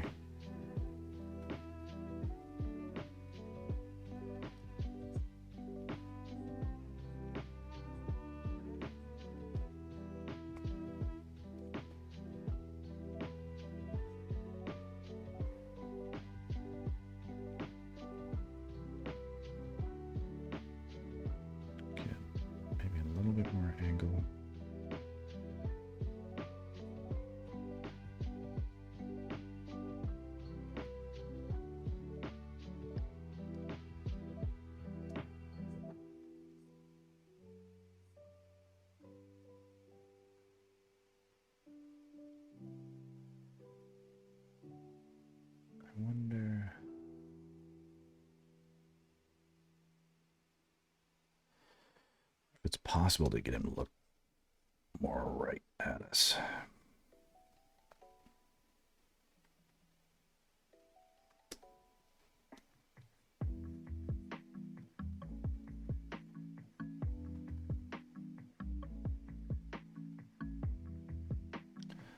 It's feeling closer. When I do like we're super zoomed in, obviously. When I get in here like this, I tend to look at these fun colors you have for the eyeball. Crazy. I go like that. So it's like this. It's like that, but in a circle.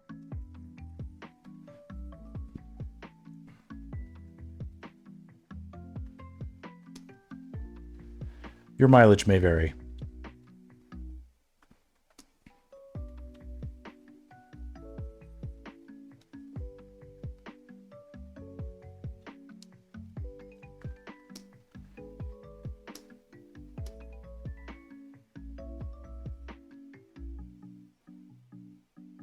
I like how you're really subtle with the eyelashes. I'm usually way too overstated with that stuff.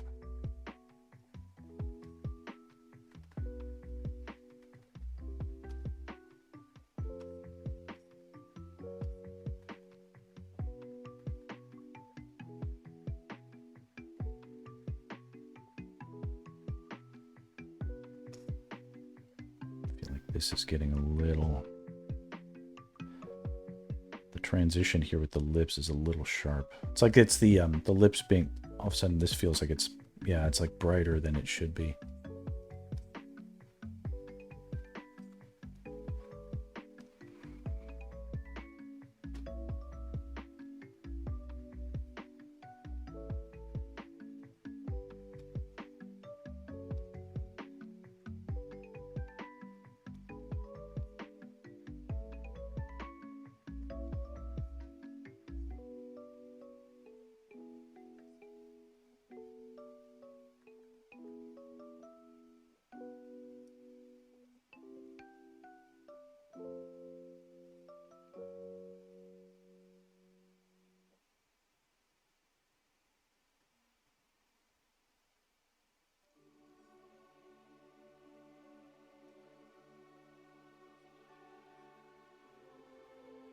This music is on Spotify, by the way. It's a playlist called Zelda and Chill.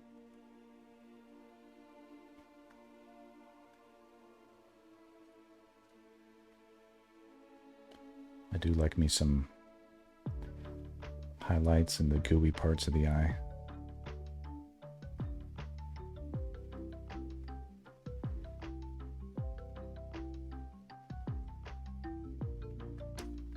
Sometimes you can get away with a little bit of glints at these like edges too. You kind of have that going on right there too, but you can get it in the gooey part too, not just on the eyelid.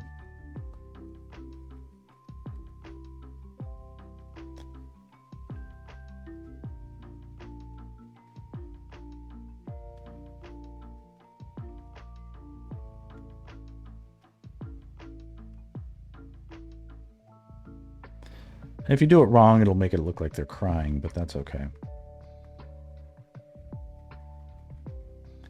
Yeah, a little too much of that. Quick save.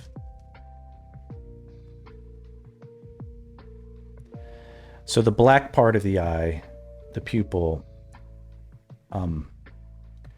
interestingly enough, is not always in the dead center of the eyeball. Not in every single person. My daughter has hers a little offset.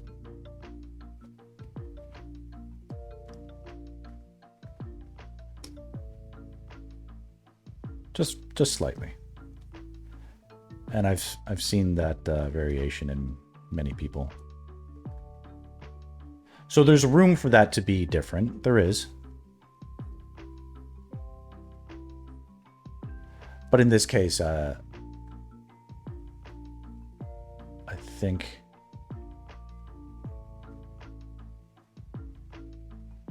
let's see what we can do to really bring those in. I'm sort of personally obsessed with getting portraits when I do them to make it feel like they're just piercing the soul of the viewer. Like, I'm alive and I'm looking at you.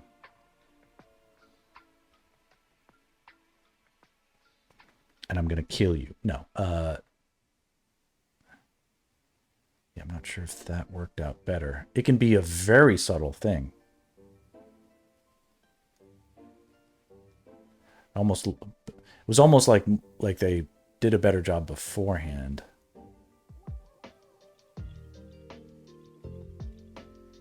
I wonder if the highlight itself needs to be in a different spot.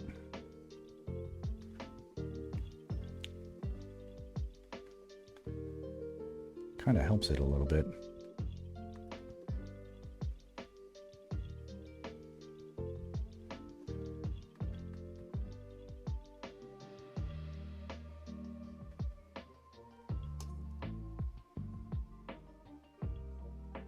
Whatever I can do, even if it's all in the wrong spot, like I do want it to see if it can look right where I want it to. But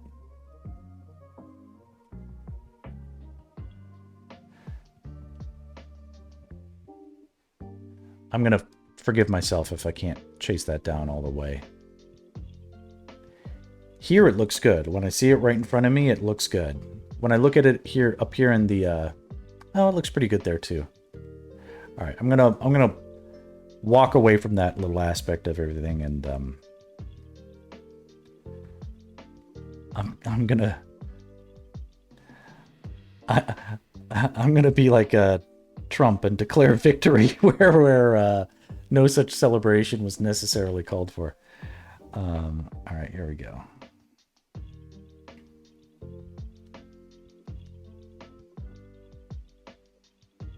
I can't help myself sometimes I'm probably overdoing it, like the smile corners, but I think they're bringing something to it. Bigger brush. A little more light here will probably make the chin feel stronger by some measure.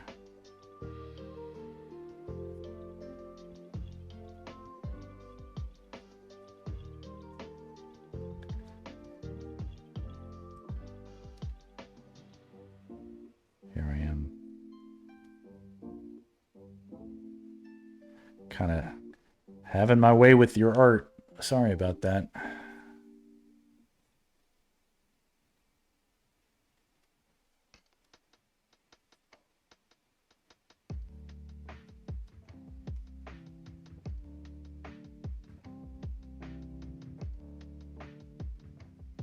Yeah, that feels better. You're probably noticing I'm making a stroke and then changing my mind about it, bringing it back, realizing I did it better. Trying to bring it back, not succeeding, trying again to bring it back, succeeding at the third and fourth time. And all that back and forth, it can feel like we're adding information. It can feel like more information than the drawing needs and is called for. It doesn't, adding details and adding information is not necessarily what makes a good piece of art. Sometimes I overcook my pieces. You know, sometimes it's like, oh, bro, you cooked, but dude, sometimes you can burn it.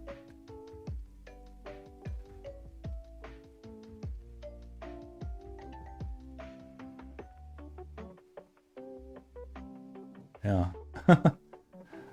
Bro, you overcooked it. I probably did.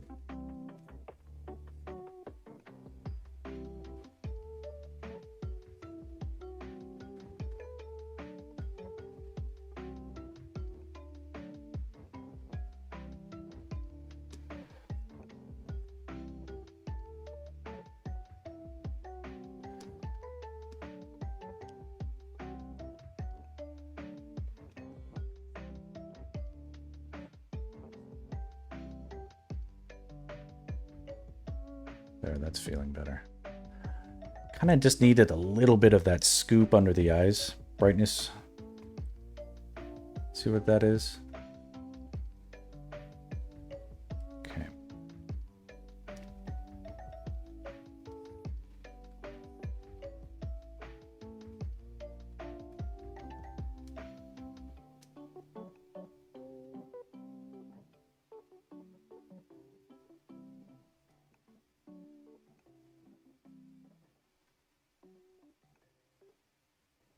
The pinkness of these lips is really pink.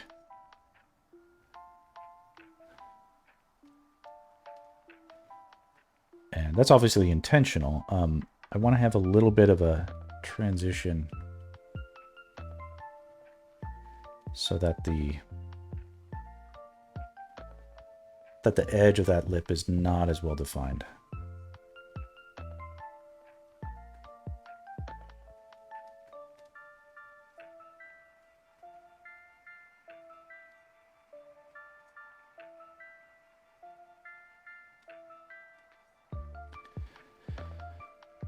Small, subtle things can make such a big difference.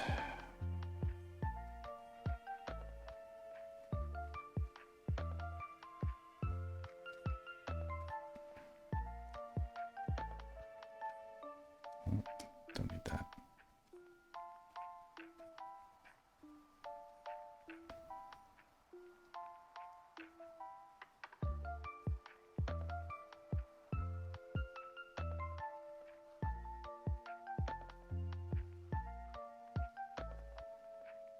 Does it need more light? Does it need more shadow?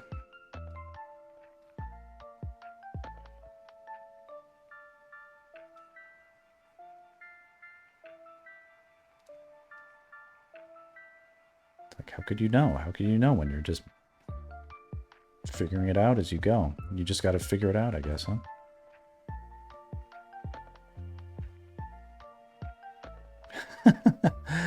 I gotta stop. I'm getting way too off course. Yeah.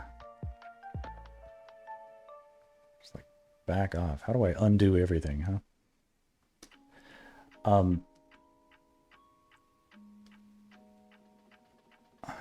Yeah, it's interesting.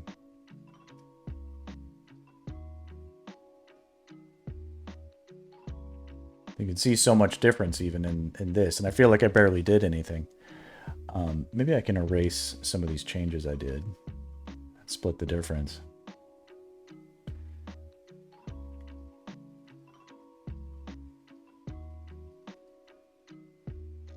I feel like this jaw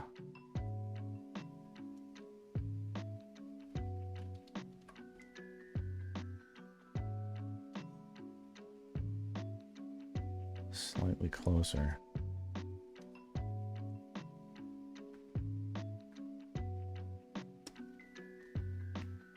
Okay. Do a couple more things.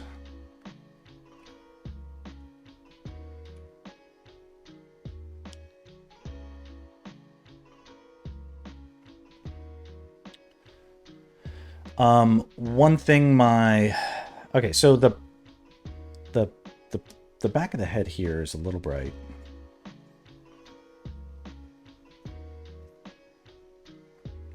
Nothing about that is automatically bad or anything. But we can make the back of the head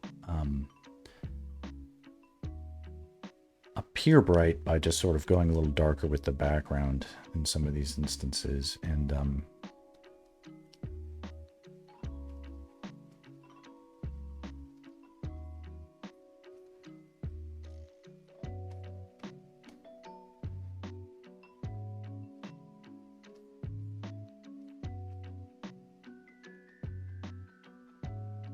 where we might want to have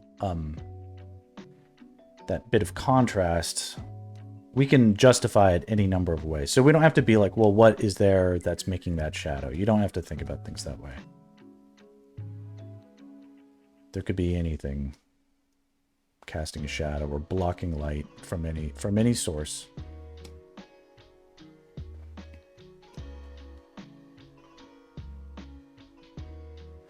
Just make it look good. If it's that's your North Star, is it's like, does this look good? If it does, then it's the right decision. Then you can retroactively like think like, oh, well, why does it look good? Then you'll learn something. That's something cool that happens.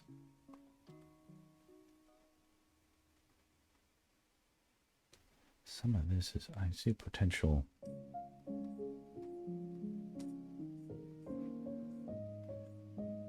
Same color, that shadow.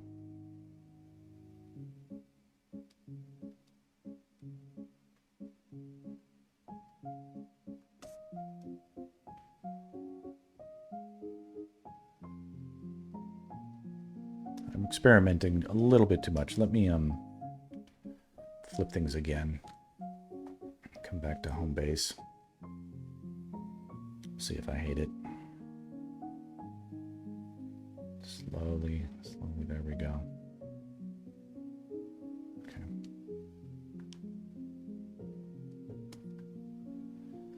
Because I'm left-handed, it's a little easier for me to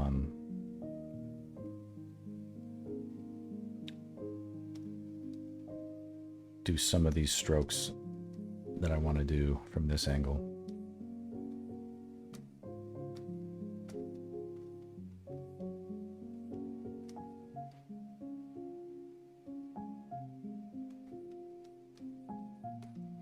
Your signature here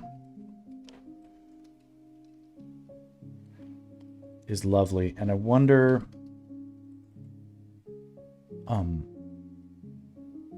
I always put my signature like in the corner. If it's gonna be in the composition, I mean, certainly some famous artists have made a practice of being very obvious about where they put their signature.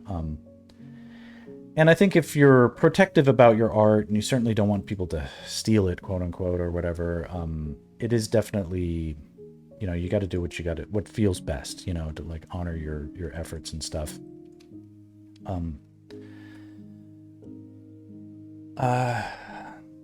You know, it's just a weird changing world out there. My attitude towards things, which has been evolving, is that I just like have a little bit of weakness is strength kind of a perspective on it. It's complicated why I think this now, but it's a there's a certain amount of vulnerability that is so powerful that no one will attack it, kind of a thing. Now that's not saying you shouldn't sign your work, but maybe a little bit, maybe a little bit more integrated in a way where it's subtle or it doesn't feel out of place is what I would suggest. Because that's not in the aesthetic of everything else.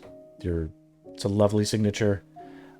It's a little cutesy, and this is extremely sophisticated stuff that you're trying to do, and I'm having a hard time keep up with. That's how I see it. I could be completely off base, but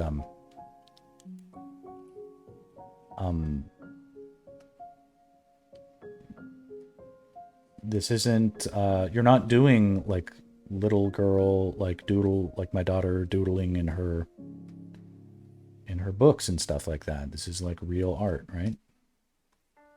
It's how it looks like to me.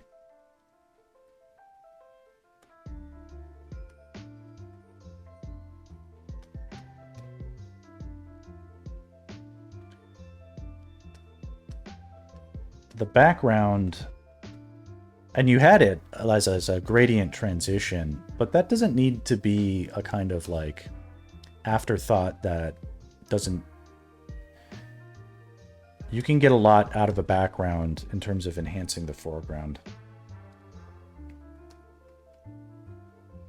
I almost always try to vignette my work a little bit. And that means vignette can mean different things in different situations, but having something that feels like there's transitions around the edge of the piece.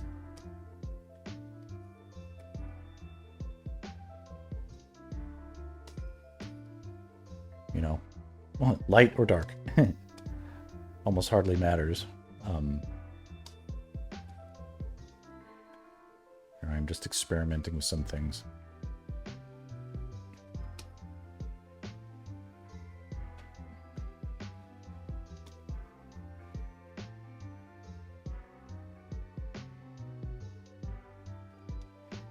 Feels like here, get away with something darker.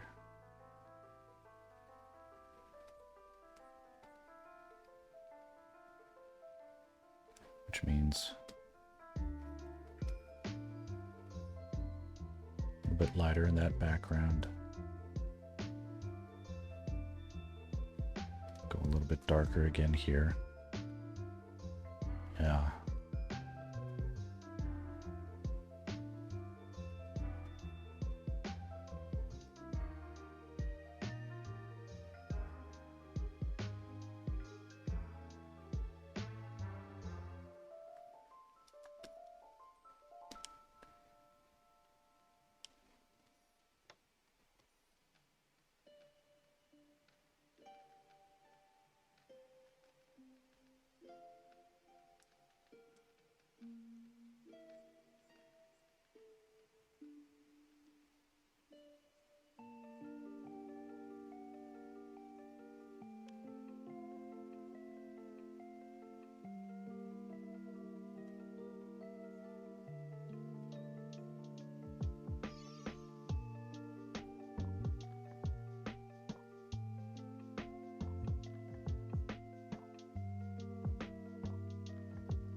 Sorry, it just feels like sometimes my hand just makes decisions for me. I'm just sort of like guessing at what it's trying to do as it's doing it.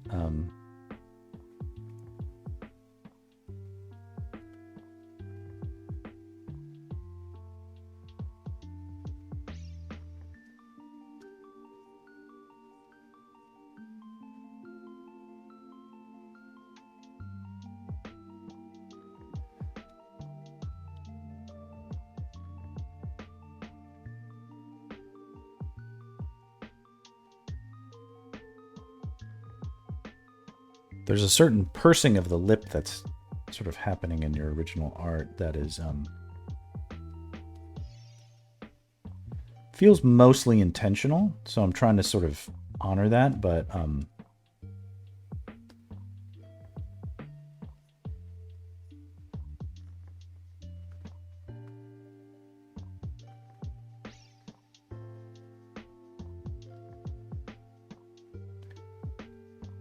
was throwing me somewhat off.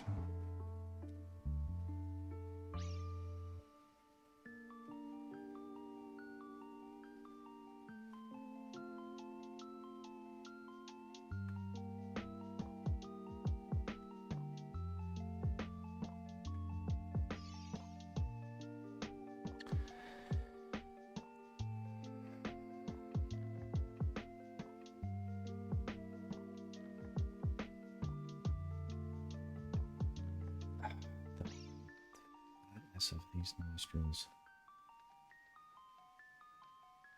Yeah, it just feels like they want to come up a little bit.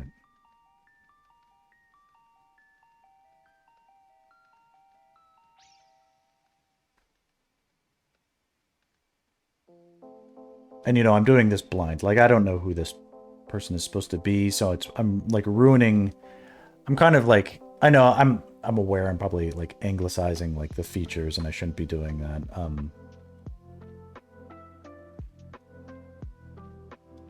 So ignore that stuff a little bit. I shouldn't be whitewashing anybody's characters.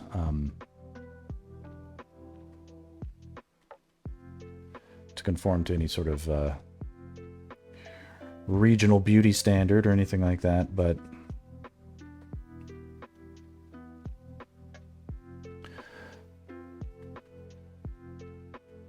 something about it just felt well, my hand was compelled to do it. That's the justification. That's the reason.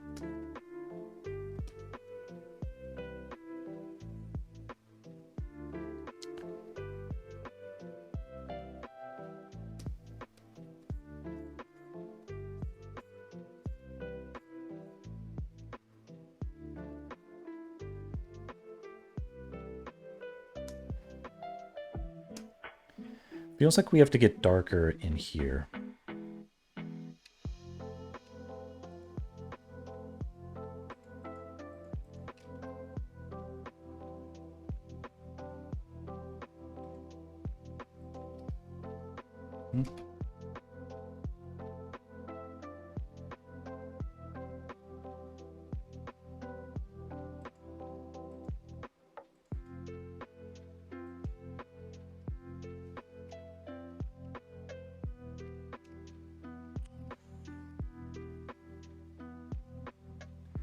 We've done so much painting over that the original is sort of lost, my original selections.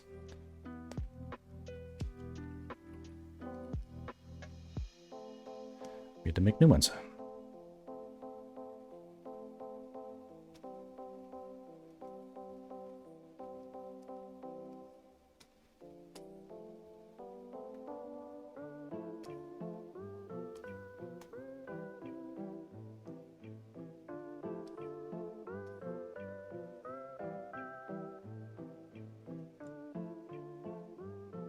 Kind of working.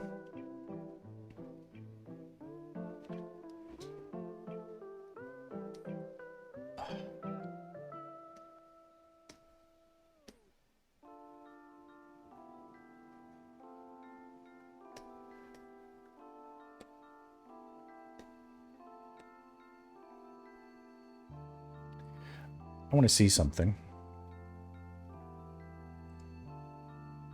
Yeah. So we're very close to kind of like classic portrait. I'm gonna adjust something. This is horrible for me to do, but I'm going to recrop your image, which is going to involve some resizing.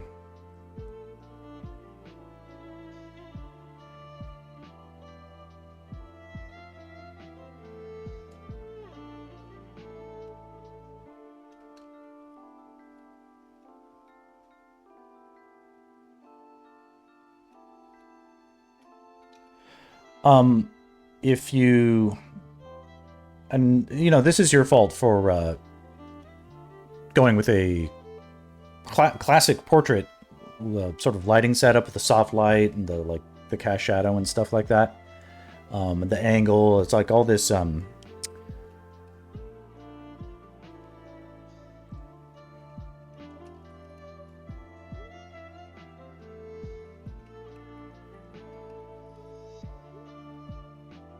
Oh, this is funny. I've been doing this so long. My kids are going to be home any second.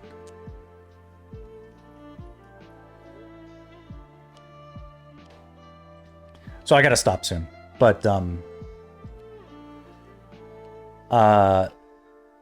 we remember we talked about straddling. If you're going to have your eye so close to the center line of the image, just have it be in the center. That's what a lot of Renaissance painters did. The Mona Lisa has her eye in the center of the image, and it's working here too, you know. So this is the center line. And when I can in my things, and if you look at my pieces, I do this. I have the center line, especially my portraits, just cuts right through the middle of the pupil, right where it's looking at you.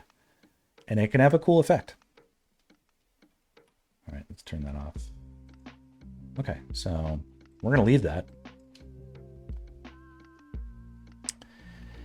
And, you know, there's a trillion things we could probably do to noodle things in where they, you know, it's like, is that better? Is it not? Like, who knows? I'll just fiddle with it until my kids get here. And that'll be fun.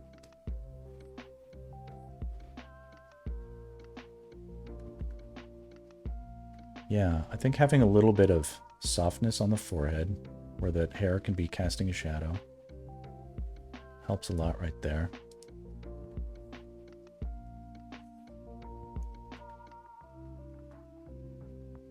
Some more of that there.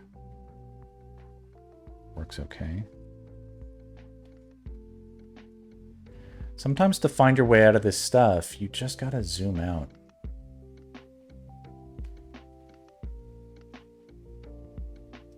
Things become a little bit clearer.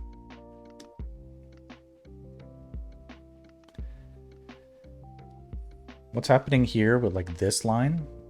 It's all practically one line. What if it all just was one line?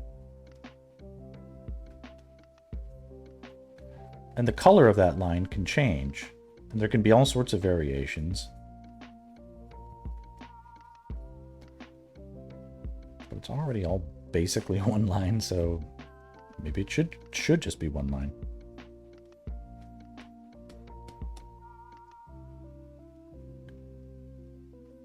And you can see I'm being a little bit fuzzy with those transitions at the edge. It's because we don't need hard edges at the edges. The way you have them, they sort of grab attention. I screw around with edges a lot, and I have a lot of hard edges on the periphery of my stuff. But the way I organize my the brushes, with the deft handling of my brushes from another planet, I sort of control for the focus of the piece to be away from the edges of the piece. So anything that's going on at the edges isn't really that noticeable. What if this was all much darker?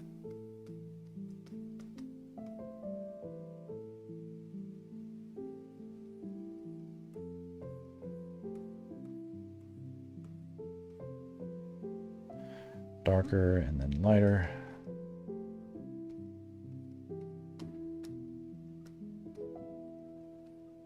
Lighter and then darker again.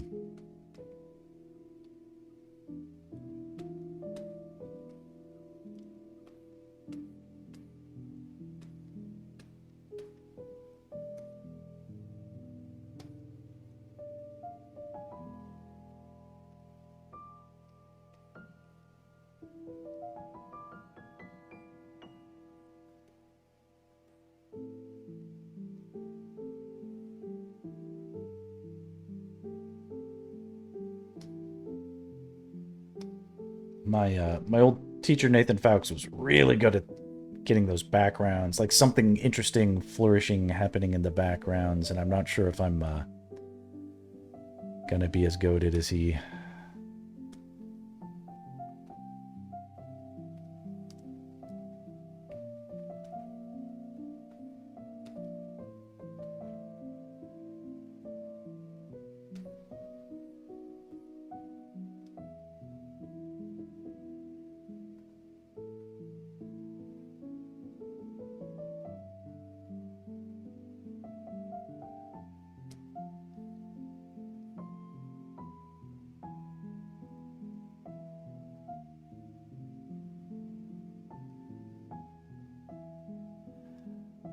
Definitely, this is definitely making it clear that I need more practice like this.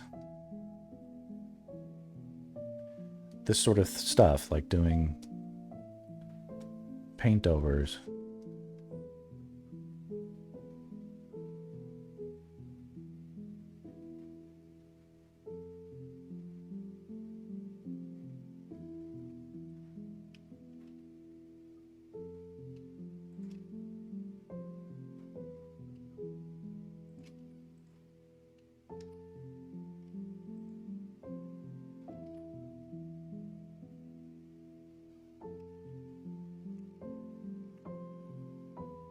Let me just do one big selection for the background.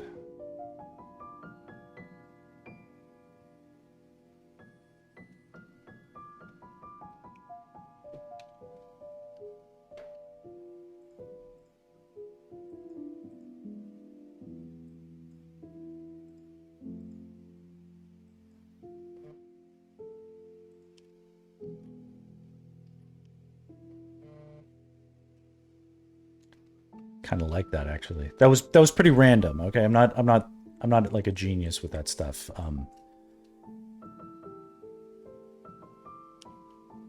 But like, zoom out, look at that.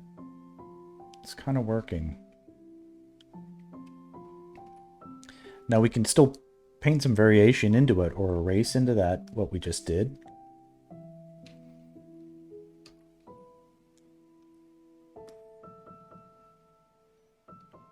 You know, if we felt like we needed to, right? But I'm not sure I'm feeling the need to do it. I like the contrast, you know? Feels like that's working. Might be able to go even darker, but this is... feels like it's putting the emphasis where we want it to be.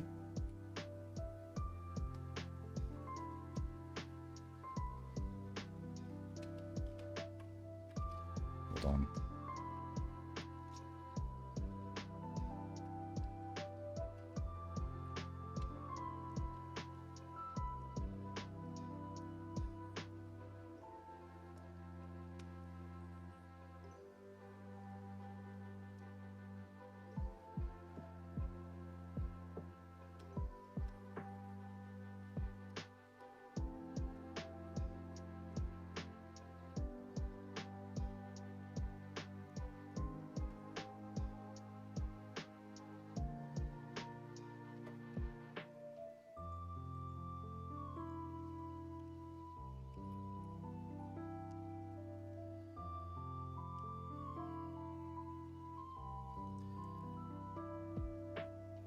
And now we can sort of see, like,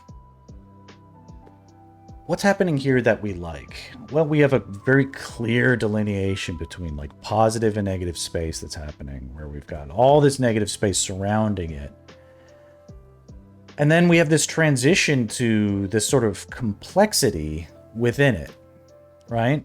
And our eye just goes straight to where we want it to go, which is the eyes. And then it sort of flutters around within all this fun complexity. Everything feels sort of like it's pretty justified, pretty unified. I'm liking this. I'm liking what I'm seeing. I didn't really get to this little corner down here. I'm going to leave that.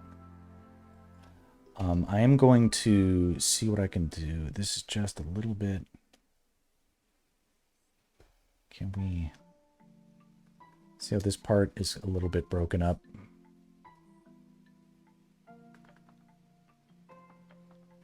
But if we take a second to sort of just unify it. Yeah. Like it's broken up, but why? For what reason? You know, if there isn't a reason, unify it.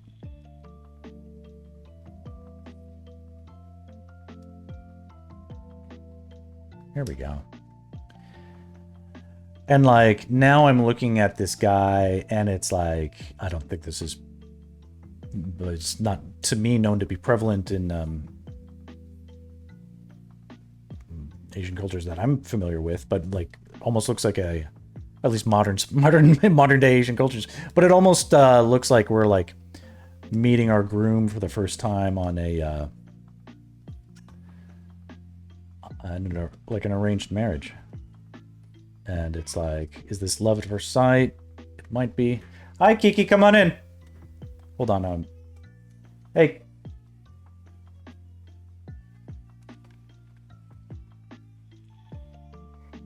Can you come in here and talk to me? I can't hear you. Oh, grab the swimsuits? That's fine. Go ahead. Hey, Kiki, come here real quick. You gotta say hi. Come here. No, come here. There you go. Hey. Who's that? That looks like Genu. Genu? It looks like Genu? That's good to hear. Is that who it's supposed to be? I don't know. Where's Big Man? That looks like Genu with roomy hair. Genu with roomy hair? Okay. Yeah, because it's Here. You can actually kind of see Come it. here and say hi. Hi. Okay. All right. Get out of here. Go get your swimsuits. Okay. Are you guys going to go to Fiona's house and swim? All right. I didn't catch any of that. What does this say? Okay.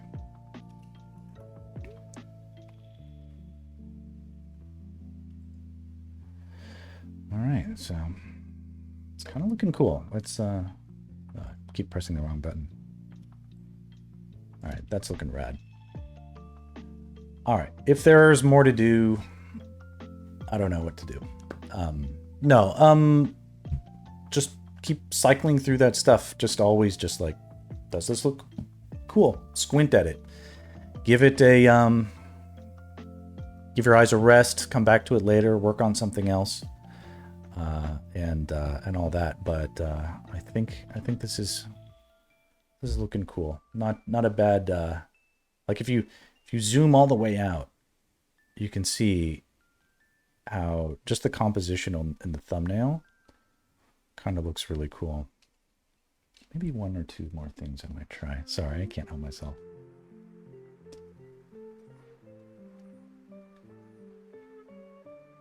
Slightly more round at the top of the head.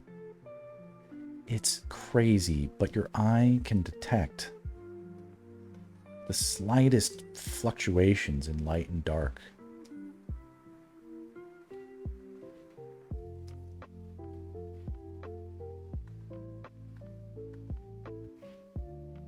Yeah. Makes a difference.